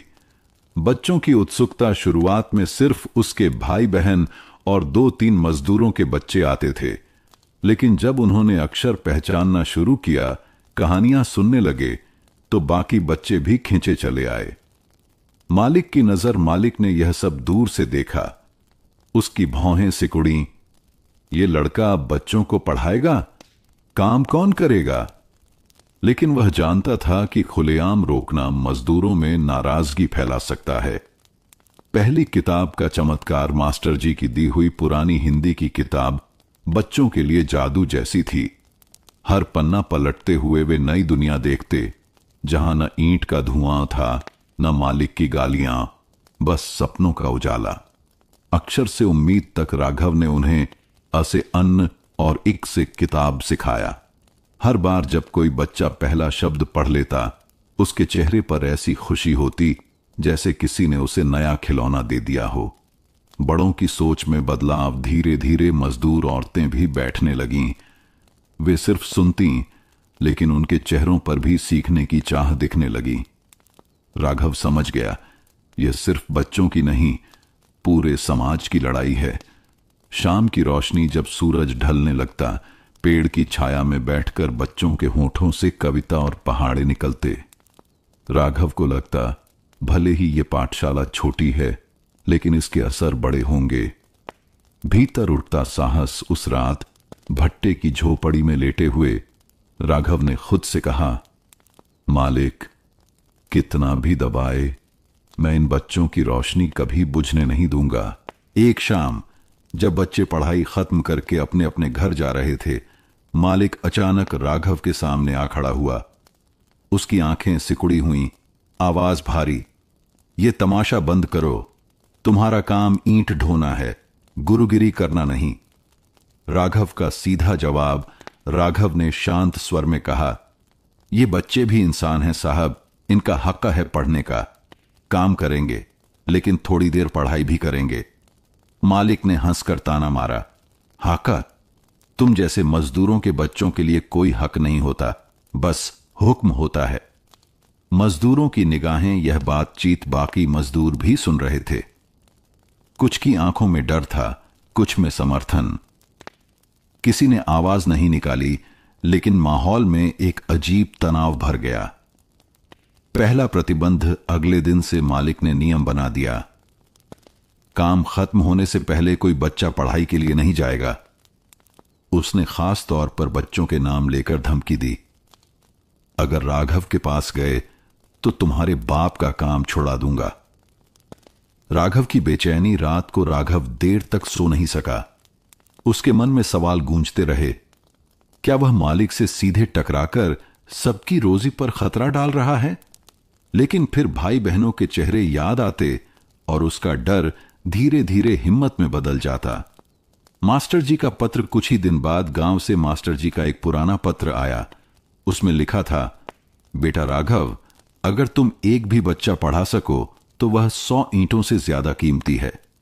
यह पंक्तियां राघव के लिए ढाल बन गईं। गुप्त कक्षाएं मालिक की नजर बचाने के लिए राघव ने पाठशाला रात में शुरू कर दी। चांदनी में एक लालटेन के नीचे बच्चे चुपचाप आकर बैठते और पढ़ाई करते। यह छोटा सा विद्रोह धीरे धीरे पूरे भट्टे में खबर बन गया। मालिक का बढ़ता गुस्सा, जब यह बात मालिक के कानों तक पहुंची, उसका गुस्सा अब सिर्फ नाराजगी नहीं बल्कि अपमान में बदल गया। वह सोचने लगा, अगर यह लड़का नहीं रुका तो बाकी मजदूर भी सर उठाने लगेंगे। उस दिन सुबह भट्टे पर अजीब हलचल थी। मालिक ने सब मजदूरों को काम शुरू करने से पहले आंगन में बुला लिया। सूरज अभी निकला ही था, लेकिन माहौल में सर्दी से ज्यादा सन्नाटा था। आरोप की बारिश मालिक ऊंचे मचान पर खड़ा होकर बोला, यह लड़का राघव काम छोड़कर बच्चों को बेकार की बातें सिखा रहा है। इससे काम में ढिलाई आ रही है और मेरी हानि हो रही है। उसकी आवाज हवा में हथौड़े की तरह गिर रही थी। कुछ मजदूर आंखें झुकाकर सुन रहे थे, कुछ राघव की तरफ चोरी चोरी देख रहे थे। सबके सामने चुनौती मालिक ने इशारा करके कहा, आज से अगर यह पढ़ाई लिखाई का नाटक बंद नहीं करता तो इसे और इसके घर वालों को भट्टे से निकाल दूंगा। राघव का गला सूख गया, लेकिन उसने खुद को संभालते हुए जवाब दिया, साहब, बच्चों को पढ़ाना कोई नाटक नहीं, ये उनकी जिंदगी बनाने का तरीका है। माहौल में हलचल मालिक के माथे की नसें तन गईं। भीड़ में कुछ लोग धीरे से बुदबुदाने लगे, हिम्मत देखो लड़के की, तो कुछ डर कर बोले, अब तो पक्का निकाल देगा इसे। पहली चोट मालिक ने सबके सामने राघव के छोटे भाई से सबसे भारी टोकरा उठवाया। भाई लड़खड़ा गया, हाथ में छाले पड़ गए, लेकिन मालिक हंसा, यही है असली पढ़ाई, काम करना सीखो। राघव का खून खौल उठा, लेकिन उसने चुप्पी साध ली। वह जानता था गुस्से में बोलना उसके मिशन को खत्म कर सकता है। मजदूरों की दबी सहानुभूति उस रात कुछ मजदूर चुपचाप राघव के पास आए। एक बूढ़ी औरत बोली, बेटा, हम तेरे साथ हैं, पर खुलकर कुछ कह नहीं सकते। दूसरा बोला, तेरी पढ़ाई वाली बात सही है, पर मालिक से टकराना भारी पड़ेगा। राघव ने बस मुस्कुराकर कहा, मैं जानता हूं चाचा, पर अगर आज डर गए तो हमारे बच्चों का कल कभी उजाला नहीं देखेगा। अंदर की आग सजा के बाद भी राघव की रात वाली कक्षाएं चलती रहीं। अब उनमें और भी बच्चे आने लगे, क्योंकि जितना मालिक रोकता उतनी जिज्ञासा और साहस बच्चों में बढ़ता। उस दिन शाम को जब मजदूर अपनी अपनी टोकरी ढोकर लौट रहे थे, मालिक ने अचानक रामलाल नाम के एक बुजुर्ग को डांट दिया, तेरी रफ्तार कछुए से भी धीमी है, तेरे जैसे निकम्मे की वजह से काम पीछे चल रहा है। रामलाल की आंखों में आंसू आ गए। उसने सिर झुका लिया, पर उसी पल राघव ने देखा कुछ तो बदल रहा है। भीड़ के बीच आवाज भीड़ में से शंभू नाम का एक मजबूत कद काठी वाला आदमी आगे बढ़ा। उसकी आवाज बिजली की तरह गूंजी, बस बहुत हो गया मालिक, हम इंसान हैं, तेरे गुलाम नहीं। चारों तरफ सन्नाटा छा गया। सिर्फ भट्टे के चिमनी से धुआं निकलने की आवाज सुनाई दे रही थी। राघव की नजरें राघव ने महसूस किया, ये वही शंभू है जो अब तक चुपचाप सिर झुकाकर काम करता था। शायद बच्चों की पढ़ाई के सपने उसके अंदर भी कहीं आग बनकर जल रहे थे। मालिक का गुस्सा मालिक लाल पीला हो गया। उसने धमकाकर कहा, शंभू, तुझे बहुत बोलने की आदत हो गई है, अब तेरी मजदूरी आधी कर दूंगा। शंभू ने सीना ठोक कर जवाब दिया, तू आधी कर दे या पूरी बंद कर दे, पर हम चुप नहीं रहेंगे। भीड़ में हलचल, कुछ मजदूर डर से पीछे हट गए, लेकिन 4-5 लोग धीरे धीरे शंभू के पास आकर उसके कंधे से कंधा मिलाकर खड़े हो गए। ये नजारा देखकर मालिक के चेहरे पर पहली बार बेचैनी आई। राघव का छोटा कदम। राघव ने मौका देखकर भीड़ में धीरे से कहा, अगर हम सब साथ हों तो कोई हमारा कुछ नहीं बिगाड़ सकता। उसकी बातें लोगों के दिल में धीरे धीरे जगह बनाने लगीं। विद्रोह की शुरुआत उस दिन भले ही कोई बड़ा फैसला नहीं हुआ, लेकिन पहली बार मालिक ने महसूस किया कि मजदूर अब सिर्फ सिर झुकाकर आदेश मानने वाले नहीं रहे। भीतर का डर, शंभू की बातों और कुछ मजदूरों के एक साथ खड़े होने के बाद मालिक की नींद उड़ गई थी। उसे लगा, अगर ये सब एकजुट हो गए तो मजदूरी बढ़ाने या कर्ज माफ करने की मांग करेंगे। मीठी बातों का जाल। अगली सुबह मालिक भट्टे पर आया, चेहरे पर बनावटी मुस्कान। उसने मजदूरों से कहा, भाइयों, कल की बात गुस्से में निकल गई थी। मैं तुम सबके लिए नई योजना लाया हूं। जो ज्यादा काम करेगा उसे बोनस मिलेगा। राघव की शंका। राघव को यह बात कुछ अजीब लगी। उसे लगा, यह मजदूरों को तोड़ने की चाल है, ताकि हर कोई दूसरे से ज्यादा काम करे और एक दूसरे से कटने लगे। अंदर ही अंदर बंटवारा योजना का असर जल्दी दिखने लगा। कुछ मजदूर बोनस की लालच में दूसरों से आगे निकलने की कोशिश करने लगे। भट्टे पर अब मित्रता की जगह प्रतियोगिता ने ले ली। शंभू की नाराजगी। शंभू ने राघव से कहा, देखा मालिक ने क्या कर दिया। कल तक जो लोग साथ थे, आज वो एक दूसरे को संदेह की नजर से देख रहे हैं। राघव ने गंभीर स्वर में कहा, यह पहली चाल है, अगली चाल और खतरनाक होगी। मालिक की दूसरी चाल। कुछ दिनों बाद मालिक ने सबके बच्चों के लिए पुराने कपड़े और मिठाई बांटी। मजदूरों के दिल में थोड़ी नरमी आ गई, लेकिन राघव समझ गया, यह रिश्वत है जिससे मजदूरों का गुस्सा ठंडा हो जाए। राघव का फैसला। राघव ने ठान लिया कि अब उसे खुलेआम नहीं, बल्कि चुपचाप लोगों के दिल और दिमाग एक करने होंगे, ताकि कोई चाल उन्हें दोबारा न तोड़ सके। रात का अंधेरा, उम्मीद की रोशनी। दिन भर की मजदूरी के बाद जब भट्टा शांत हो जाता, चिमनियों से धुआं कम हो जाता और आंगन में बस झींगुरों की आवाज गूंजती, तब राघव कुछ मजदूरों को धीरे धीरे एक कोने में बुलाता। पहला पाठ। राघव मिट्टी पर एक लकड़ी से अक्षर बनाकर समझाता, ये अक है, ये इक है। अगर हम पढ़ना लिखना जानेंगे तो किसी के भी कागज में फंसेंगे नहीं। मजदूरों की आंखों में थकान के साथ साथ एक नई चमक दिखाई देती। महिलाएं भी शामिल। धीरे धीरे मजदूरों की पत्नियां भी इन गुप्त कक्षाओं में आने लगीं। वे बच्चों को गोद में लेकर ध्यान से सुनती। किसी को लगता, हम अब सिर्फ मजदूर नहीं रहेंगे, हम अपने बच्चों को अंधेरे से निकालेंगे। मालिक को भनक। एक दिन मालिक के चौकीदार ने दूर से देखा कि कुछ लोग रात में एक साथ बैठे हैं। उसने मालिक को खबर दी। मालिक ने सोचा, ये लोग पढ़ना सीख रहे हैं, ये खतरे की घंटी है। खतरे का सामना। अगली सुबह मालिक ने सबको धमकाया, जो भी रात में फालतू बातें करने जुटेगा उसकी मजदूरी काट ली जाएगी। मजदूर डर गए, लेकिन राघव ने फुसफुसाकर कहा, हम मिलना बंद नहीं करेंगे, बस तरीका बदलेंगे। नई योजना अब कक्षा खुले में नहीं, बल्कि एक पुराने खाली भट्ठे के अंदर लगने लगी। दीवारों से रिश्ती मिट्टी की ठंडी गंध के बीच अक्षरों और सपनों की खुशबू फैलने लगी। पढ़ाई का असर। गुप्त कक्षाओं को कई महीने बीत चुके थे। अब मजदूर अपना नाम लिखना सीख चुके थे, गिनती पहचानने लगे थे और कुछ तो सरल वाक्य भी पढ़ लेते थे। मालिक की चाल। मालिक ने मजदूरी बांटते समय, जैसा वो हमेशा करता था, कई मजदूरों की गिनती कम करके बताई। लेकिन इस बार मजदूरों ने हिसाब खुद किया। एक बुजुर्ग मजदूर ने कागज पर मालिक को दिखाया, देखिए, आपने जो लिखा है वो गलत है, हमारी मजदूरी इतनी बनती है। मालिक की हैरानी। मालिक हैरान रह गया। तुम्हें हिसाब करना किसने सिखा दिया? भीड़ में से राघव की आंखें शांत लेकिन दृढ़ थीं। मजदूरों का आत्मविश्वास, इस घटना ने मजदूरों में आत्मविश्वास भर दिया।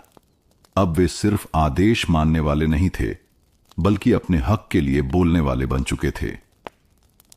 पहली जीत का जश्न रात को गुप्त कक्षा में सबने मिलकर गुड़ और चाय के साथ छोटा सा जश्न मनाया। बच्चों ने गाना गाया, महिलाओं ने ताली बजाई और राघव ने बस मुस्कुराकर कहा, यह तो बस शुरुआत है। बदलाव की लहर मजदूरों में एक नया जोश था। अब वे थकान में भी हंसी ढूंढ लेते, रात में पढ़ाई करते और बच्चों को सपने दिखाते। राघव के लिए यह पल सपने पूरे होने जैसा था। गांव में खबर, गांव के बाहर पास के बाजार में खबर फैलने लगी, भट्ठे के मजदूर पढ़ना लिखना सीख रहे हैं। कुछ लोगों ने इसे सराहा, लेकिन कुछ ने इसे खतरे की घंटी माना। मालिक की चुप्पी, मालिक अब तक सीधे टकराने से बच रहा था। उसके चेहरे पर एक अजीब सी मुस्कान रहती थी, जैसे वो कुछ सोच रहा हो। शांत शाम, एक शाम काम जल्दी खत्म हो गया। आसमान गुलाबी था, हवा में ठंडक थी। राघव ने सोचा, शायद अब सब ठीक हो जाएगा। वो बच्चों को कहानियां सुना रहा था और बाकी मजदूर हंसी मजाक कर रहे थे। अनजाना सा आया, लेकिन उसी शाम दूर से एक जीप आती दिखी। उसमें कुछ अनजाने लोग थे, कड़क चेहरे, तेज निगाहें। मजदूर चुप हो गए। राघव ने अपने दिल की धड़कन तेज होते महसूस की। आने वाले तूफान की आहट। जीप भट्ठे के पास रुकी। मालिक बाहर आया और उन लोगों को अपने कमरे में ले गया। दरवाजा बंद हुआ और अंदर से धीरे धीरे तेज आवाजें आने लगीं। राघव ने आसमान की ओर देखा। गुलाबी रंग धीरे धीरे काले बादलों में बदल रहा था। सुबह होते ही भट्ठे पर अफरा तफरी थी। मालिक ने घोषणा की, आज से कोई भी काम छोड़कर पढ़ाई लिखाई नहीं करेगा। जिसे पढ़ना है वो भट्ठा छोड़ दे। ये सुनते ही मजदूरों में सन्नाटा छा गया। सबको पता था, भट्ठा छोड़ना मतलब बिना पैसों के भूखों मरना। राघव का विरोध। राघव ने आगे बढ़कर कहा, हम काम भी करेंगे और पढ़ेंगे भी, ये हमारा हक है। मालिक की आंखें लाल हो गईं। उसने कहा, तू बहुत बोलने लगा है। याद रख, ईंटें तोड़ने वाले कभी दीवार नहीं गिरा सकते। डर का माहौल। मालिक के लोग मजदूरों के पास जाकर धमकियां देने लगे। किसी को कहा, तेरा हिसाब काट देंगे। किसी को, तेरे बच्चों को निकाल देंगे। राघव के मन में गुस्सा और डर दोनों थे, लेकिन उसने कसम खाई, अब पीछे नहीं हटूंगा। वार की शुरुआत। शाम होते होते दो लोग राघव के झोपड़े के पास आए। उनके हाथ में लाठी थी। उन्होंने बिना कुछ कहे उसकी किताबें जलाकर राख कर दीं। राघव कुछ नहीं बोला, बस राख को हथेली में उठाकर देखता रहा। उसकी आंखें गीली हो गईं, लेकिन होंठों पर एक धीमी मुस्कान थी। ये आग मेरे भीतर और जलाएगी। मजदूरों की प्रतिक्रिया। ये खबर पूरे भट्ठे में फैल गई। कई मजदूर डर कर चुप हो गए, लेकिन कुछ और ज्यादा राघव के साथ जुड़ गए। अंदर का तूफान। रात भर राघव सो नहीं पाया। किताबों की राख उसके मन में जलती रही। उसे लगा, मैं तो यहां सबके बच्चों का सपना जगाने आया था और ये लोग उन्हें बुझाने पर तुले हैं। परिवार का डर। सुबह मां ने कहा, बेटा, हम गरीब हैं, हम लड़ाई नहीं लड़ सकते। तू अपना सिर झुका ले, हमारे पेट भरते रहें, यही काफी है। राघव ने मां का हाथ थामकर कहा, मां, अगर हम सपने बेच देंगे तो पेट भर भी जाए, आत्मा भूखी रहेगी। बच्चों की नजरें जब राघव भट्ठे पर पहुंचा, छोटे छोटे बच्चे चुपचाप उसे देख रहे थे। किसी ने कुछ नहीं कहा, लेकिन उनकी आंखों में डर और सवाल दोनों थे। राघव ने मुस्कुराकर कहा, पढ़ाई जारी रहेगी, चाहे हमें ईंट की जगह पत्थर ही क्यों न तोड़ने पड़े। जिद का बीज उसने तय किया। अब किताबों के साथ साथ हर बच्चे को पढ़ने का हौसला भी देगा। वो जानता था, हौसला एक बार दिल में बैठ जाए तो कोई भी ताकत उसे निकाल नहीं सकती। पहला कदम। रात में टूटी फूटी स्लेट और चौक लेकर उसने बच्चों को अल्फाबेट और गिनती सिखाना शुरू किया। कभी मिट्टी पर अक्षर लिखता, कभी कोयले से दीवार पर। बच्चे हंसते, गलतियां करते, लेकिन पढ़ाई का शुरुआती स्वाद उनकी आंखों में चमक भर रहा था। मदद की तलाश राघव जानता था कि अकेले उसकी जिद ज्यादा दूर नहीं जाएगी। उसे ऐसे लोगों की जरूरत थी जो किताबें, पेंसिल और थोड़ा सा सहारा दे सकें। एक दिन छुट्टी लेकर वह पास के कस्बे गया। वहां एक पुरानी किताबों की दुकान थी, जहां मालिक पुरानी किताबें कम दाम में बेचता था। अजनबी का भरोसा राघव ने अपनी कहानी सुनाई। कैसे ईंट भट्टे पर बच्चे मजदूरी करते हैं, कैसे उनके सपने धूल में दब जाते हैं। दुकानदार बूढ़ा था, उसकी आंखें धीरे धीरे भीग गईं। उसने कहा, बेटा, मैं खुद कभी गरीब था, तू सच्चा काम कर रहा है। उसने अपनी अलमारी खोली और पुरानी लेकिन काम की किताबें ढेर सारी राघव को दे दी। साथ ही कुछ पेंसिल, कॉपियां और एक पुरानी लालटेन भी। लौटने की खुशी राघव के कदम गांव की ओर तेज हो गए। सिर पर किताबों का बोरा था, लेकिन दिल में हल्कापन था। उसे लग रहा था कि अब पढ़ाई की लौ और तेज जलेगी। बच्चों की प्रतिक्रिया। रात को जब उसने बच्चों के सामने किताबें रखीं, तो उनके चेहरे ऐसे चमके जैसे किसी ने अंधेरे कमरे में खिड़की खोल दी हो। उन्होंने पन्ने पलटे, चित्र देखे और हर कोई अपनी पसंद की किताब पकड़े बैठ गया। सपना आकार लेने लगा। अब पढ़ाई कुछ ज्यादा व्यवस्थित हो गई। राघव ने कक्षा का समय तय किया, रात 8 से 10 बजे तक। हर दिन एक नया पाठ, एक नई कहानी, एक नया सवाल। ईंट भट्टे की थकान के बावजूद बच्चे समय पर आ जाते, क्योंकि अब यह सिर्फ पढ़ाई नहीं थी, ये उनका सपना था। हमारी दूसरी कहानी है संघर्ष और जीत। सुबह के 5 बज रहे थे। कस्बे का रेलवे स्टेशन अभी अभी जाग रहा था। प्लेटफॉर्म पर सफाई कर्मी अपनी झाड़ू घसीटते हुए धूल को किनारे कर रहे थे। दूर चाय के ठेले से उठती भाप में अदरक की महक घुली हुई थी। कपड़ों का रंग ढक्का छुपा था, लेकिन उनमें मेहनत की सिलवटें साफ दिख रही थीं। 14 बरस का अमन अपने छोटे से लकड़ी के ठेले पर चाय उबाल रहा था। भाप के साथ उसका चेहरा भी तप रहा था, मानो वह सिर्फ चाय नहीं, अपने सपनों को भी उबाल रहा हो। अमन, जल्दी कर, गाड़ी आने वाली है। पास के पकोड़े वाले ने आवाज लगाई। अमन ने चम्मच से चाय हिलाते हुए कहा, बस हो रही है भैया, 2 मिनट में निकालता हूं। दूर से ट्रेन की सीटी सुनाई दी। लोहे की पटरी में कंपन फैल गया, जैसे धरती की नसों में लय दौड़ गई हो। यात्री अपनी अपनी जगह संभालने लगे, कोई टिकट खिड़की की तरफ, कोई चाय नाश्ते की ओर। अमन ने गरम गरम चाय को छोटे छोटे कुल्हड़ों में भरना शुरू किया। उसके हाथ तेज थे, लेकिन आंखें थकी हुई। वह जानता था कि यह दिन फिर उसी तरह बीतेगा। सुबह से शाम तक चाय बेचकर कुछ पैसे घर ले जाना। अमन का घर और हालात। अमन का घर स्टेशन से ज्यादा दूर नहीं था, प्लेटफॉर्म के पीछे बसी एक बस्ती में। टिन की छत, मिट्टी की दीवारें और दरवाजे पर टंगा आधा फटा पर्दा। घर में मां, एक छोटी बहन और बूढ़ी नानी रहती थीं। पिता 2 साल पहले बीमार होकर चले गए थे और तब से घर की जिम्मेदारी अमन के कंधों पर आ गई थी। पहले वह स्कूल जाता था। गणित में उसका हाथ अच्छा था और मास्टर साहब कहा करते थे, अमन, तुम मेहनत करोगे तो शहर के कॉलेज तक जाओगे। लेकिन किस्मत ने उसकी किताबें छीनकर हाथ में केतली थमा दी थी। स्टेशन की सुबह ट्रेन आकर रुकी। यात्री उतरने लगे और कुछ जल्दी जल्दी चाय, समोसा, बिस्किट लेने लगे। अमन ने प्लेटफॉर्म पर घूम घूम कर कुल्हड़ बढ़ाने शुरू किए। चाय गरम, अदरक वाली चाय। उसकी आवाज में एक बनावटी उत्साह था, क्योंकि थकान उसे खोखला कर रही थी। तभी एक यात्री, उम्र लगभग 45, साफ सुथरे कपड़े, हाथ में चमड़े का बैग, अमन के पास आया। एक चाय देना बेटा, उन्होंने कहा। अमन ने चाय दी। यात्री ने घूंट भरते हुए पूछा, तुम पढ़ते नहीं हो? यह सवाल अमन को चुभ गया, लेकिन उसने हंसकर टाल दिया।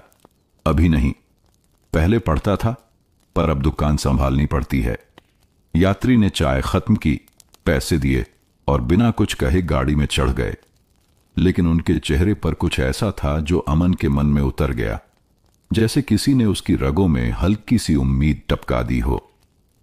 ट्रेन निकल गई। अमन वापस ठेले की तरफ आया, लेकिन यात्री का सवाल बार बार गूंज रहा था, तुम पढ़ते नहीं हो?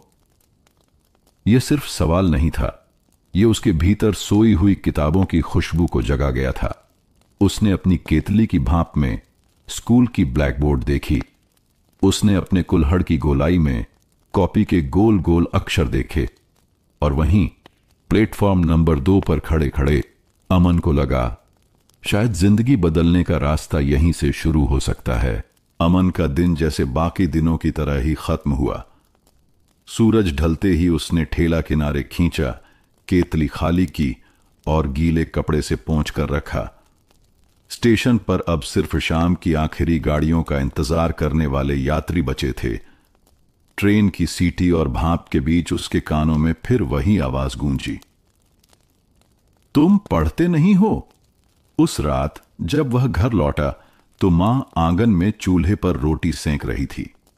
छोटी बहन सुमी मिट्टी में कुछ उकेर रही थी, शायद स्कूल में बनाई कोई तस्वीर याद करने की कोशिश।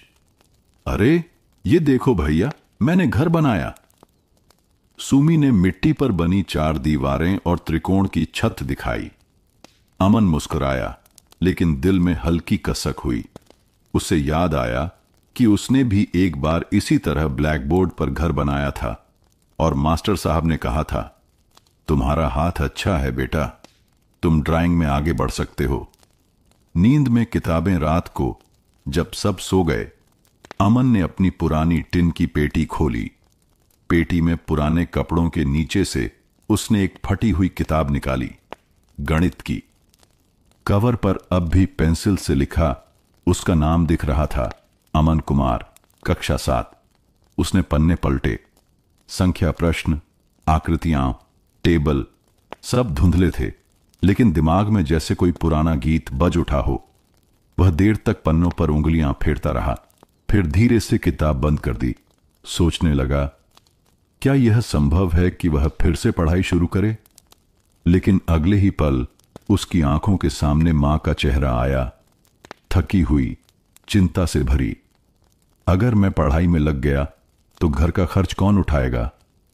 यह सोचकर उसने करवट बदली और नींद में डूब गया। पर किताब उसके सिरहाने रखी रही, जैसे कोई पुराना दोस्त चुपचाप पहरा दे रहा हो। वह यात्री फिर आया। अगले दिन सुबह प्लेटफॉर्म नंबर 2 पर वही यात्री खड़ा था। अमन ने पहचान लिया, वही साफ सुथरे कपड़े, वही चमड़े का बैग। इस बार यात्री ने मुस्कुराकर कहा, अरे फिर से मिल गए, चाय बना दो, अदरक वाली। अमन ने कुल्हड़ में चाय भरते हुए पूछा, कल आप कहां जा रहे थे? शहर, मीटिंग के लिए, और आज वापस जा रहा हूं। यात्री ने चाय लेते हुए कहा, तुम्हारा नाम क्या है? अमन। अमन, अच्छा नाम है। कल तुम्हारी बातें सोच रहा था। तुम पढ़ाई छोड़ क्यों दी? मैं देख सकता हूं कि तुम्हें पढ़ाई पसंद है। अमन ने थोड़ा झिझकते हुए कहा, घर की हालत, और पापा नहीं रहे, पैसे कमाने पड़ते हैं। यात्री कुछ देर चुप रहे, फिर बोले, देखो बेटा, पैसे तो जिंदगी भर कमाने पड़ेंगे, लेकिन अगर पढ़ाई छोड़ दोगे तो जिंदगी हमेशा पटरी के किनारे ही घूमती रहेगी। पटरी पर चढ़ने के लिए ट्रेन पकड़नी पड़ती है, और ट्रेन सिर्फ पढ़ाई से मिलती है। अमन ने इस बात को हल्के में लेने की कोशिश की, लेकिन शब्द उसके भीतर कहीं बैठ गए। एक अनजान भरोसा गाड़ी छूटने से पहले यात्री ने जेब से एक छोटा सा कार्ड निकाला और अमन के हाथ में दे दिया। अगर कभी पढ़ाई शुरू करने की सोचो तो इस पते पर आ जाना, मैं मदद कर सकता हूं।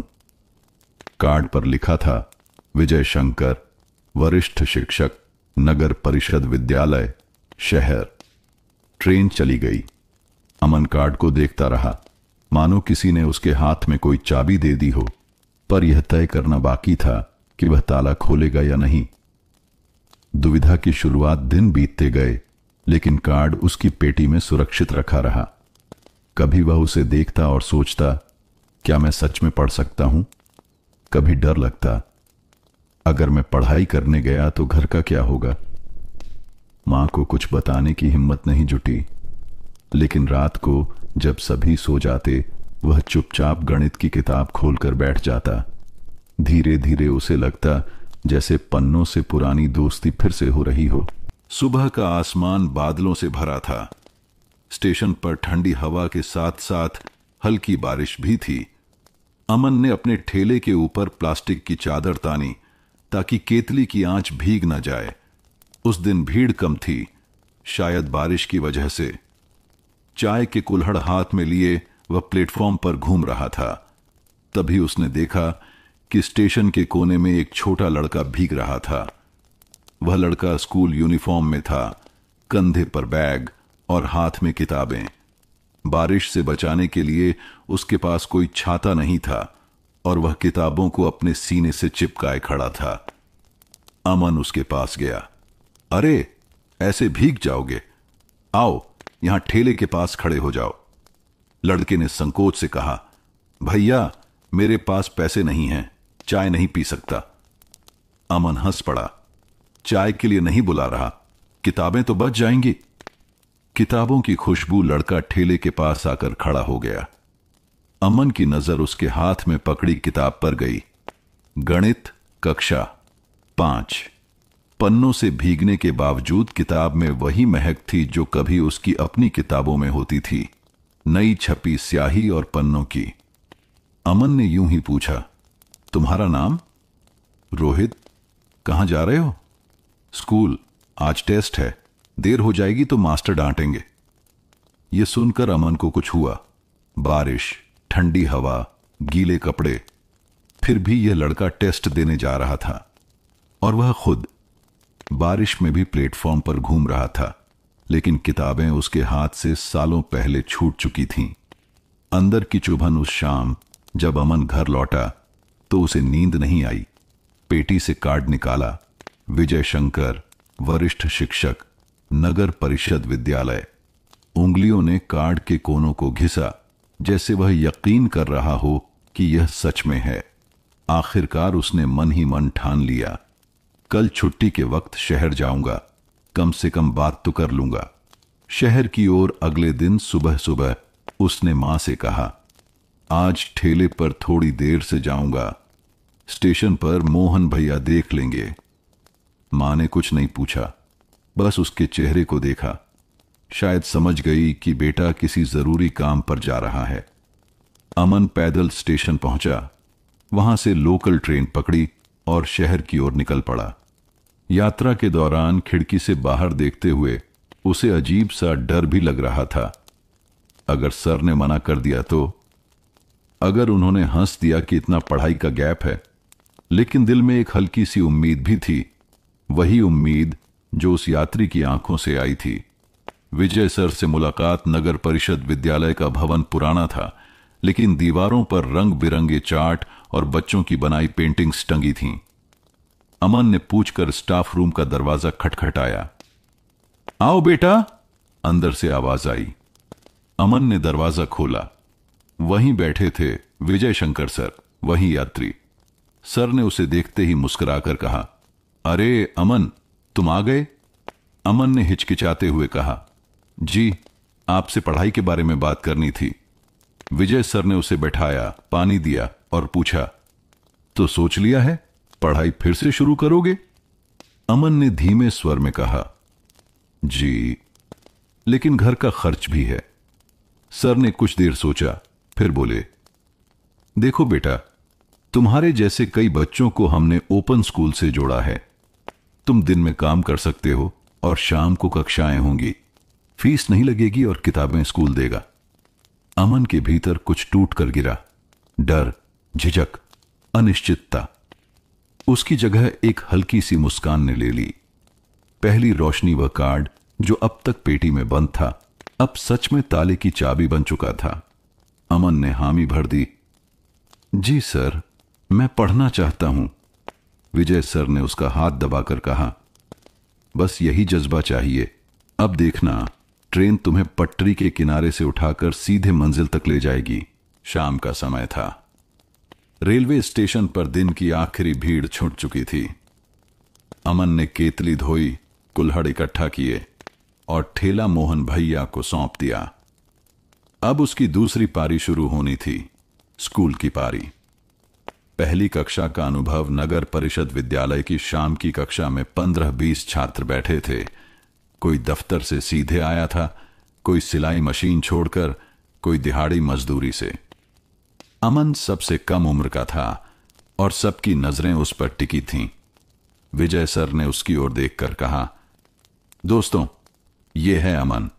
दिन में रेलवे स्टेशन पर चाय बेचता है और अब पढ़ाई भी करेगा। कुछ बच्चों के चेहरे पर मुस्कान थी, कुछ पर आश्चर्य। अमन को थोड़ा अजीब लगा, लेकिन सर की आंखों में जो गर्व था उसने उसे संबल दिया। थकी आंखें, जागा दिमाग। पहला दिन गणित का था। सर ने ब्लैक बोर्ड पर सवाल लिखा, इससे क्या तो टेक 60 और दैट। अमन के हाथ ने तुरंत पेंसिल उठाई और उसके दिमाग में संख्याएं नाचने लगीं। कुछ ही सेकंड में उसने जवाब लिखा, 1000। सर मुस्कुराए, अमन, तुम्हारा हाथ अब भी तेज है, बस अभ्यास की धूल साफ करनी है। यह सुनकर अमन के भीतर जैसे बिजली दौड़ गई। वह समझ गया कि वह पीछे नहीं, बस रुका हुआ था और अब फिर चल पड़ा है। घर की बात, रात को घर लौटा तो मां ने पूछा, कहां थे इतनी देर? अमन ने सच बताया, मां, मैंने पढ़ाई शुरू कर दी है, शाम को स्कूल जाता हूं। मां ने चुपचाप उसकी तरफ देखा, फिर बस इतना कहा, तुम्हारे पापा भी यही चाहते थे। उस एक वाक्य में आशीर्वाद, भरोसा और एक अनकहा वादा सब समा गया। नई दिनचर्या। अब उसका दिन कुछ यूं बीतने लगा। सुबह 5 बजे उठकर ठेले पर चाय बनाना, दोपहर तक प्लेटफॉर्म पर चाय बिस्किट बेचना, शाम को नगर परिषद विद्यालय जाना, रात को लौटकर थोड़ी पढ़ाई करना, फिर सो जाना। शरीर थकता था, आंखें भारी हो जाती थीं, लेकिन दिल में एक अजीब सी ताजगी रहती थी। तानों के तीर स्टेशन पर सब उसकी हौसला अफजाई नहीं करते थे। कभी कोई कहता, अरे पढ़ाई से क्या होगा, चाय वाला तो चाय वाला ही रहेगा। कोई हंसकर बोलता, अब किताबों से चाय बेचेगा क्या। पहले ये बातें चुभती थीं, लेकिन अब वह सोचता, जिनके पास सपने नहीं होते वो दूसरों के सपनों पर हंसते हैं। छोटी सी जीत। एक दिन स्कूल में टेस्ट हुआ। गणित के पेपर में अमन ने पूरे अंक लाए। विजय सर ने क्लास में सबके सामने उसकी कॉपी उठाकर कहा, देखो, अगर लगन हो तो काम और पढ़ाई साथ चल सकती है। वह पल अमन के लिए किसी मेडल से कम नहीं था। उस रात उसने अपनी छोटी बहन सुमी को वही सवाल सिखाए और सुमी ने हंसते हुए कहा, भैया आप तो मास्टर बन जाओगे। आगे का रास्ता। अब अमन के दिन सिर्फ थकान से नहीं बल्कि मकसद से भरे हुए थे। वह जानता था कि असली लड़ाई अभी बाकी है, क्योंकि पढ़ाई में आगे बढ़ने के साथ साथ जिम्मेदारियां भी बढ़ेंगी। लेकिन उसने तय कर लिया था, अब चाहे कितनी भी आंधी आए, मैं इस नाव को किनारे तक ले जाऊंगा। सर्दियों की शुरुआत थी। सुबह के कोहरे में स्टेशन की पटरी धुंधली हो जाती थी और चाय की भाप उस धुंध में घुलकर एक अजीब सी नमी फैला देती थी। अमन के हाथ में केतली थी, लेकिन उसके दिमाग में गणित के सवाल घूम रहे थे। अगले हफ्ते मासिक परीक्षा थी और विजय सर ने कहा था कि यह उसकी प्रगति की असली जांच होगी। पहला मोर्चा। परीक्षा का दबाव। क्लास में अब सवाल कठिन होते जा रहे थे। सर ने कहा था, अमन, इस बार 70% से ऊपर लाना, तभी अगली कक्षा में भेजेंगे। यह सुनकर अमन की नींद उड़ गई थी। काम के बाद देर रात पढ़ाई करना और सुबह फिर ठेले पर लगना, यह अब और भारी हो रहा था। दूसरा मोर्चा। घर की हालत। एक शाम जब वह स्कूल से लौटा तो मां को चूल्हे के पास बैठे रोते देखा। क्या हुआ मां? मां ने आंसू पोंछते हुए कहा, नानी की तबीयत फिर बिगड़ गई है, दवा के पैसे नहीं हैं। अमन के पास सिर्फ उतनी बचत थी जो चाय के ठेले के लिए माल खरीदने में जाती थी। अगर उसने दवा के लिए पैसे दिए तो अगले दिन ठेला नहीं लगेगा, और ठेला न लगा तो पढ़ाई भी खतरे में पड़ जाएगी। तीसरा मोर्चा, स्टेशन की घटना। उसी रात स्टेशन पर एक अजीब घटना हुई। अमन ठेला समेट रहा था, तभी प्लेटफॉर्म पर भीड़ भाड़ में एक महिला की थैली चोरी हो गई। महिला रो रही थी क्योंकि उसमें पैसे और टिकट थे। अमन ने भीड़ में इधर उधर देखा और एक संदिग्ध आदमी को पटरी की तरफ जाते देखा। वह बिना सोचे समझे पीछे दौड़ा। कुछ ही मिनटों में उसने उस आदमी को पकड़ लिया और थैली वापस ले आया। महिला ने रोते हुए कहा, बेटा, तेरा नाम क्या है? अमन, उसने संकोच से कहा। अमन, भगवान तुझे तरक्की दे। लोगों ने उसकी पीठ थपथपाई, लेकिन उसके दिमाग में एक ही बात घूम रही थी, अगर मैं ऐसे कामों में उलझा रहा तो पढ़ाई का क्या होगा? तूफान का मेल, इन तीनों मोर्चों, परीक्षा का दबाव, घर की आर्थिक मुश्किल, स्टेशन की उलझने ने मिलकर अमन के अंदर एक भारी बोझ डाल दिया। अब वह सोचने लगा था, क्या मैंने पढ़ाई शुरू करके गलती कर दी? विजय सर की सीख। अगले दिन वह उदास मन से स्कूल पहुंचा। सर ने तुरंत पहचान लिया। अमन, क्या हुआ? चेहरा बुझा बुझा क्यों है? अमन ने सब बता दिया। दवा के पैसे, ठेले की चिंता, परीक्षा का डर।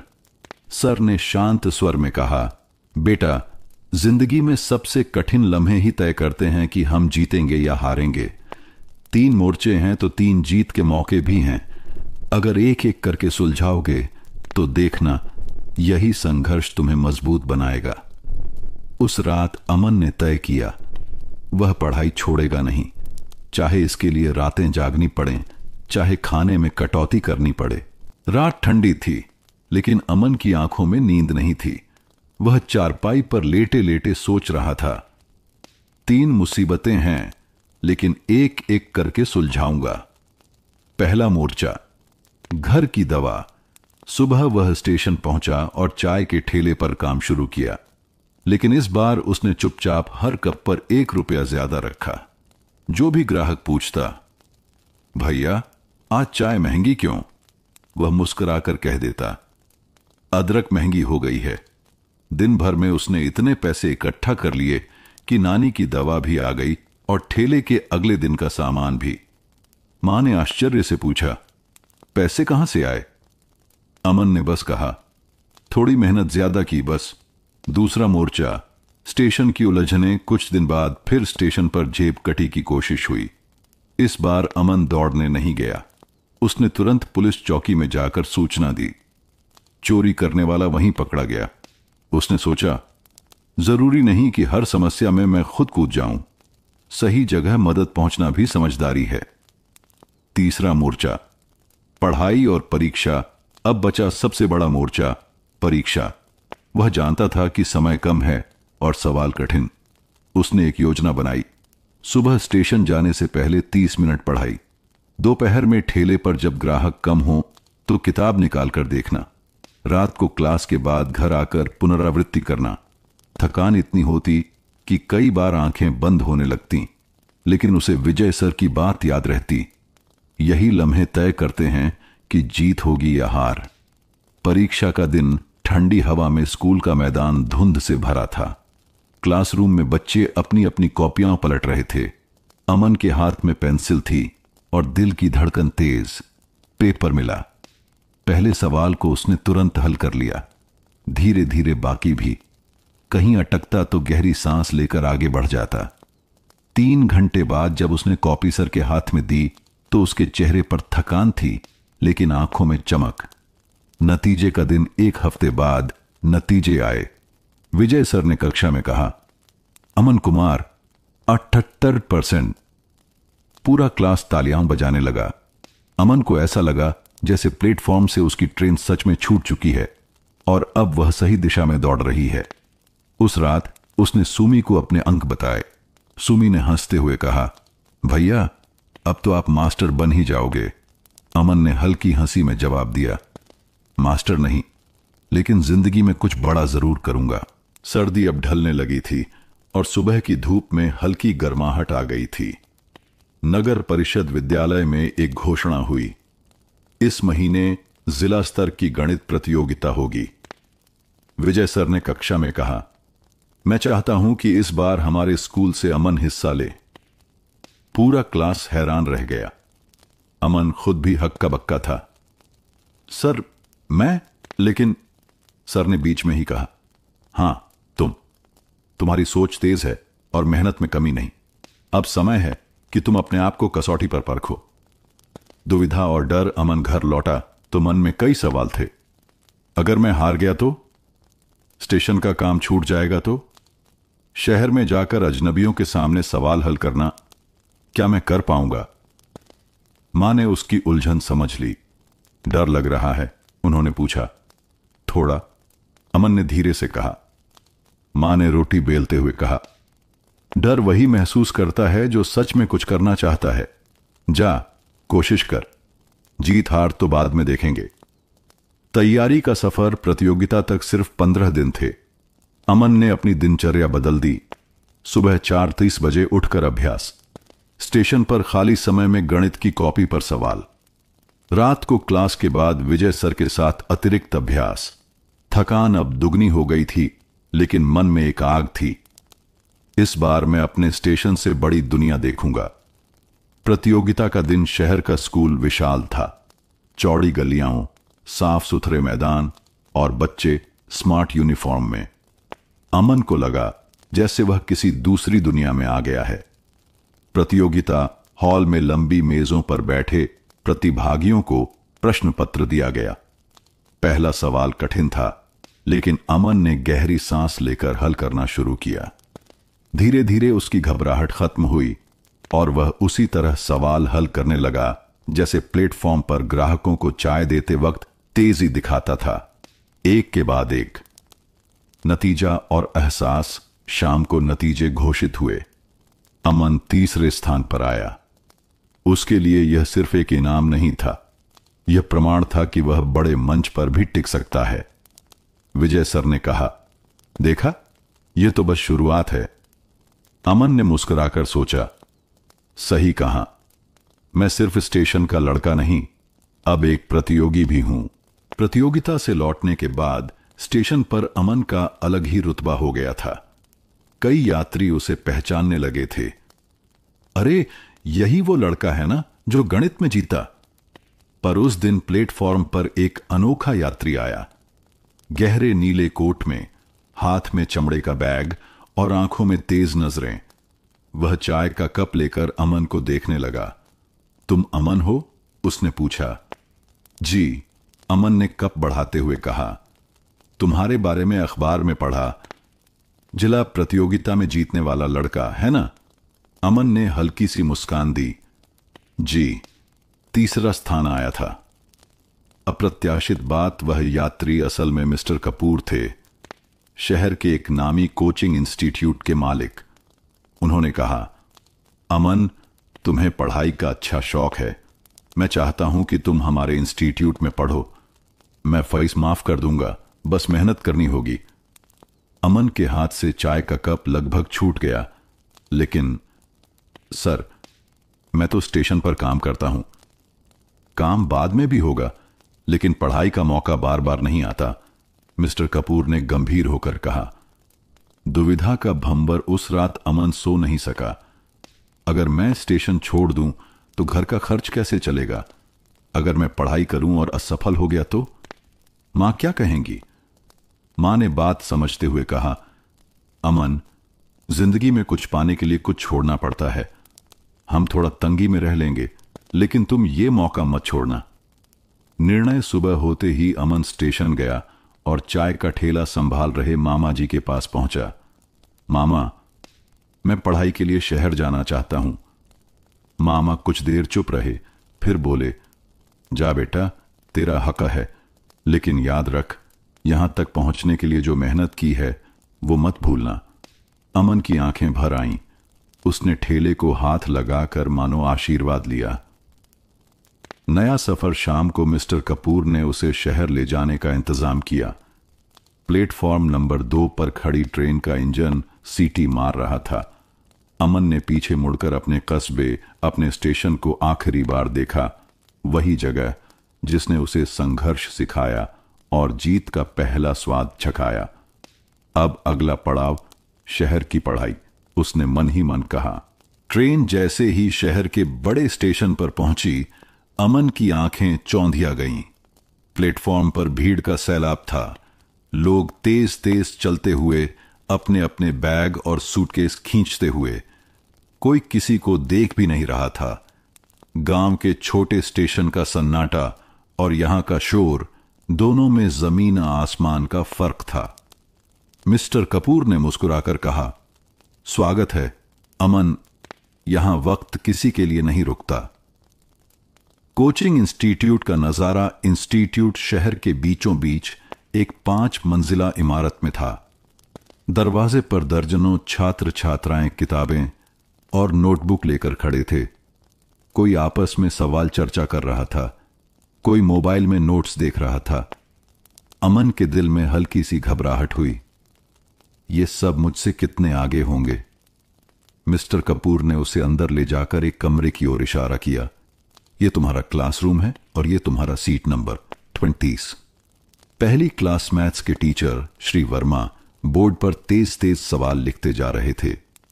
यदि x2 + y2 25 और xy टास 12 तो x + y का मान ज्ञात करें। अमन ने तुरंत अपनी कॉपी खोली, लेकिन शुरुआत में उसे समझने में दिक्कत हुई। गांव के स्कूल में इतनी तेज गति से पढ़ाई कभी नहीं हुई थी। पास बैठा एक लड़का, नाम रोहित, धीरे से बोला, पहली बार हो ना यहां, टेंशन मत लो, धीरे धीरे पकड़ लोगे। उसके इस एक वाक्य से अमन के अंदर आत्मविश्वास लौट आया। हॉस्टल की जिंदगी। शाम को मिस्टर कपूर ने उसे हॉस्टल में छोड़ा। कमरे में 2 और लड़के थे। एक पढ़ाई में डूबा, दूसरा मोबाइल पर गेम खेल रहा था। कमरे में बिस्तर, एक अलमारी और दीवार पर टंगी एक घड़ी। यही उसका नया घर था। रात को खिड़की से बाहर देखते हुए अमन ने सोचा, संघर्ष की असली शुरुआत अब हुई है। यहां कोई मुझे चाय बेचते हुए नहीं देखेगा। यहां मुझे अपनी पहचान पढ़ाई से बनानी है। पहली चुनौती। अगले दिन क्लास टेस्ट था।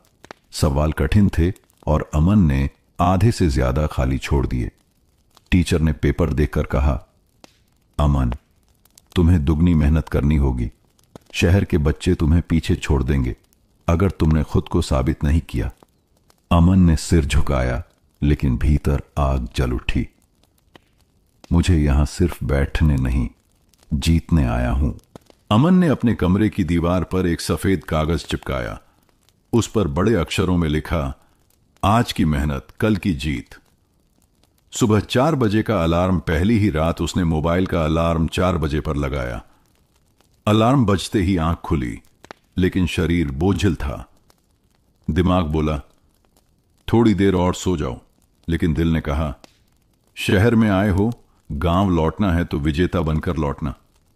वह बिस्तर से कूद पड़ा, ठंडे पानी से मुंह धोया और पढ़ाई की मेज पर बैठ गया। पहली मुश्किल तीसरे दिन ही उसे एहसास हुआ कि इतने लंबे समय तक लगातार पढ़ाई करना आसान नहीं है।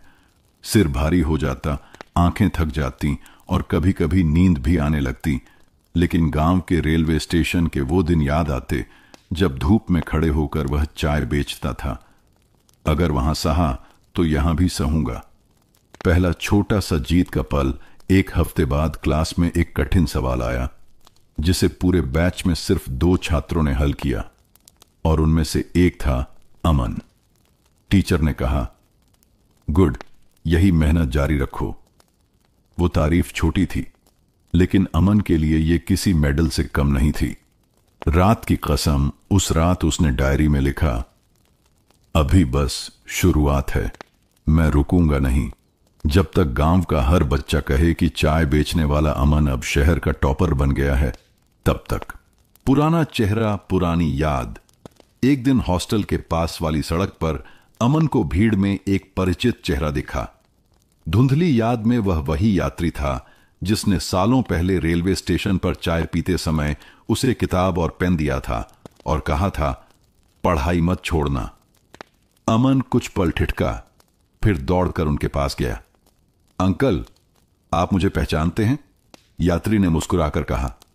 अरे, तुम वही स्टेशन वाला लड़का। लगता है तुमने मेरी बात मान ली। एक नया पेन और एक वादा अमन ने उन्हें अपनी कहानी सुनाई। कैसे वह शहर आया, कैसे मेहनत कर रहा है। यात्री ने जेब से एक नीला पेन निकाला और कहा, यह पेन मैं तुम्हें दे रहा हूं, लेकिन यह सिर्फ लिखने का नहीं, याद दिलाने का काम करेगा कि तुम्हारा सफर अभी खत्म नहीं हुआ। अमन ने पेन लिया जैसे वह किसी ताबीज को छू रहा हो। महान टेस्ट का दिन कुछ ही दिनों बाद कोचिंग में एक मॉक टेस्ट हुआ, जो साल का सबसे कठिन माना जाता था। पहले ही सेक्शन में उसका दिमाग अटक गया। सवाल बेहद कठिन थे, हाथ कांप रहे थे, माथे पर पसीना था। तभी उसने अपनी जेब में रखा वही नीला पेन निकाला। उसने खुद से कहा, इस पेन से लिखते हुए हार नहीं मान सकता। जैसे ही उसने पेन पकड़ा, उसका मन शांत हो गया। एक एक सवाल हल होने लगा और वह समय पर पेपर पूरा कर पाया। परिणाम और हैरानी, 3 दिन बाद रिजल्ट आया। अमन टॉप 5 में था। टीचर ने कहा, यह लड़का मेहनत से आगे बढ़ रहा है, यह बड़ी दूर जाएगा। पेन की ताकत। रात को हॉस्टल की खिड़की से बाहर देखते हुए अमन ने पेन को हाथ में घुमाया और मुस्कुराया। शायद ये पेन सिर्फ धातु और प्लास्टिक नहीं, ये उस भरोसे की निशानी है जिसने मुझे यहां तक पहुंचाया है। गांव का सपना, शहर की तैयारी, फाइनल एंट्रेंस एग्जाम का नोटिस आ गया। हॉस्टल का हर कमरा पढ़ाई की गूंज से भर गया था। कोई नोट्स पलट रहा था, कोई ग्रुप डिस्कशन कर रहा था और कोई खुद से बातें करते हुए रट रहा था। अमन भी अपने बिस्तर पर बैठा था, लेकिन उसकी आंखों में गांव का रेलवे स्टेशन था। वही पुराना स्टॉल, वही मां की थकी आंखें, वही बापू का झुका हुआ कंधा। उसने सोचा, ये लड़ाई सिर्फ मेरी नहीं, इन सब की है। समय से लड़ाई पढ़ाई का शेड्यूल इतना सख्त था कि नींद भी घड़ी देखकर आती थी। सुबह 5 बजे उठकर वह गणित के कठिन प्रश्न हल करता, दोपहर में विज्ञान के कॉन्सेप्ट पढ़ता और रात को अंग्रेजी की प्रैक्टिस करता। कभी कभी थकान इतनी होती कि आंखें अपने आप बंद हो जाती, लेकिन नीले पेन को देखकर वह फिर उठ बैठता। आखिरी हफ्ता एग्जाम से 7 दिन पहले कोचिंग में मॉक इंटरव्यू रखा गया। अमन का जवाब सुनकर सर ने कहा, तुम्हारे पास नॉलेज के साथ आत्मविश्वास भी है, यही तुम्हें दूसरों से अलग बनाएगा। गांव से मां का फोन आया, बेटा तू मेहनत कर, तेरी जीत हमारी जीत होगी। मां की आवाज में इतनी ताकत थी कि अमन की थकान जैसे उड़ गई। एग्जाम का दिन सुबह सूरज निकलने से पहले वह तैयार हो गया। जेब में वही नीला पेन रखा और चुपचाप भगवान को याद किया। एग्जाम सेंटर के बाहर भीड़ थी, लेकिन अमन की आंखें स्थिर थीं। पेपर खुलते ही उसने गहरी सांस ली और लिखना शुरू किया। हर सेक्शन में उसने पूरी मेहनत झोंक दी, जैसे कल नहीं है। अंतिम घंटी पेपर खत्म होते ही उसने पेन टेबल पर रखा और ऊपर आसमान की तरफ देखा। दिल में एक अजीब सुकून था। मैंने अपनी तरफ से कुछ नहीं छोड़ा। इंतजार का लंबा दिन, एग्जाम को बीते 3 हफ्ते हो चुके थे। अमन ने कोचिंग के नोट्स बंद कर दिए थे, लेकिन नीला पेन अब भी उसकी किताब में रखा था, जैसे किसी वचन की याद। हर शाम वह हॉस्टल के नोटिस बोर्ड के पास खड़ा हो जाता, सोचता, आज आ जाएगा रिजल्ट। लेकिन हर बार खाली लौटना पड़ता। गांव से खबर, एक दिन मां का फोन आया, बेटा बापू कह रहे हैं तेरी मेहनत का रंग जरूर लाएगा, गांव में सब तेरा नाम ले रहे हैं। अमन मुस्कुराया, लेकिन दिल में घबराहट थी। अगर पास न हुआ तो। वो सुबह आखिरकार वह दिन आ ही गया। सूरज की पहली किरण के साथ ही कोचिंग ग्राउंड पर भीड़ लग गई। सफेद कागज पर नामों की लिस्ट चिपकी थी। अमन ने धीरे धीरे लिस्ट स्कैन करना शुरू किया। दिल इतनी तेज धड़क रहा था कि कानों में सिर्फ उसकी आवाज गूंज रही थी। वो पल अचानक उसकी नजर एक नाम पर टिक गई, अमन शर्मा, सिलेक्टेड। उसके पैरों के नीचे जैसे जमीन नहीं रही। आंखें भर आईं लेकिन वह भीड़ में रोया नहीं। बस जेब से नीला पेन निकाला, उसे कसकर पकड़ा और आसमान की तरफ देखा। धन्यवाद। गांव में खुशी शाम होते होते खबर गांव पहुंच चुकी थी। स्टेशन पर उसके पुराने चाय स्टॉल के पास लोग कह रहे थे, अमन पास हो गया, अब बड़ा अफसर बनेगा। मां की आंखें चमक रही थीं। बापू ने बस इतना कहा, मेरा बेटा जीत गया। असली जीत अमन जानता था कि यह जीत सिर्फ उसका नहीं, उन सब का थी जिन्होंने उस पर भरोसा किया। मां, बापू, गांव और वह अजनबी यात्री जिसने सालों पहले सिर्फ एक पेन देकर उसे राह दिखाई थी। अब वह स्टेशन पर चाय बेचने वाला लड़का नहीं था, अब वह एक सपना पूरा करने वाला नौजवान था जिसने संघर्ष को जीत में बदल दिया था।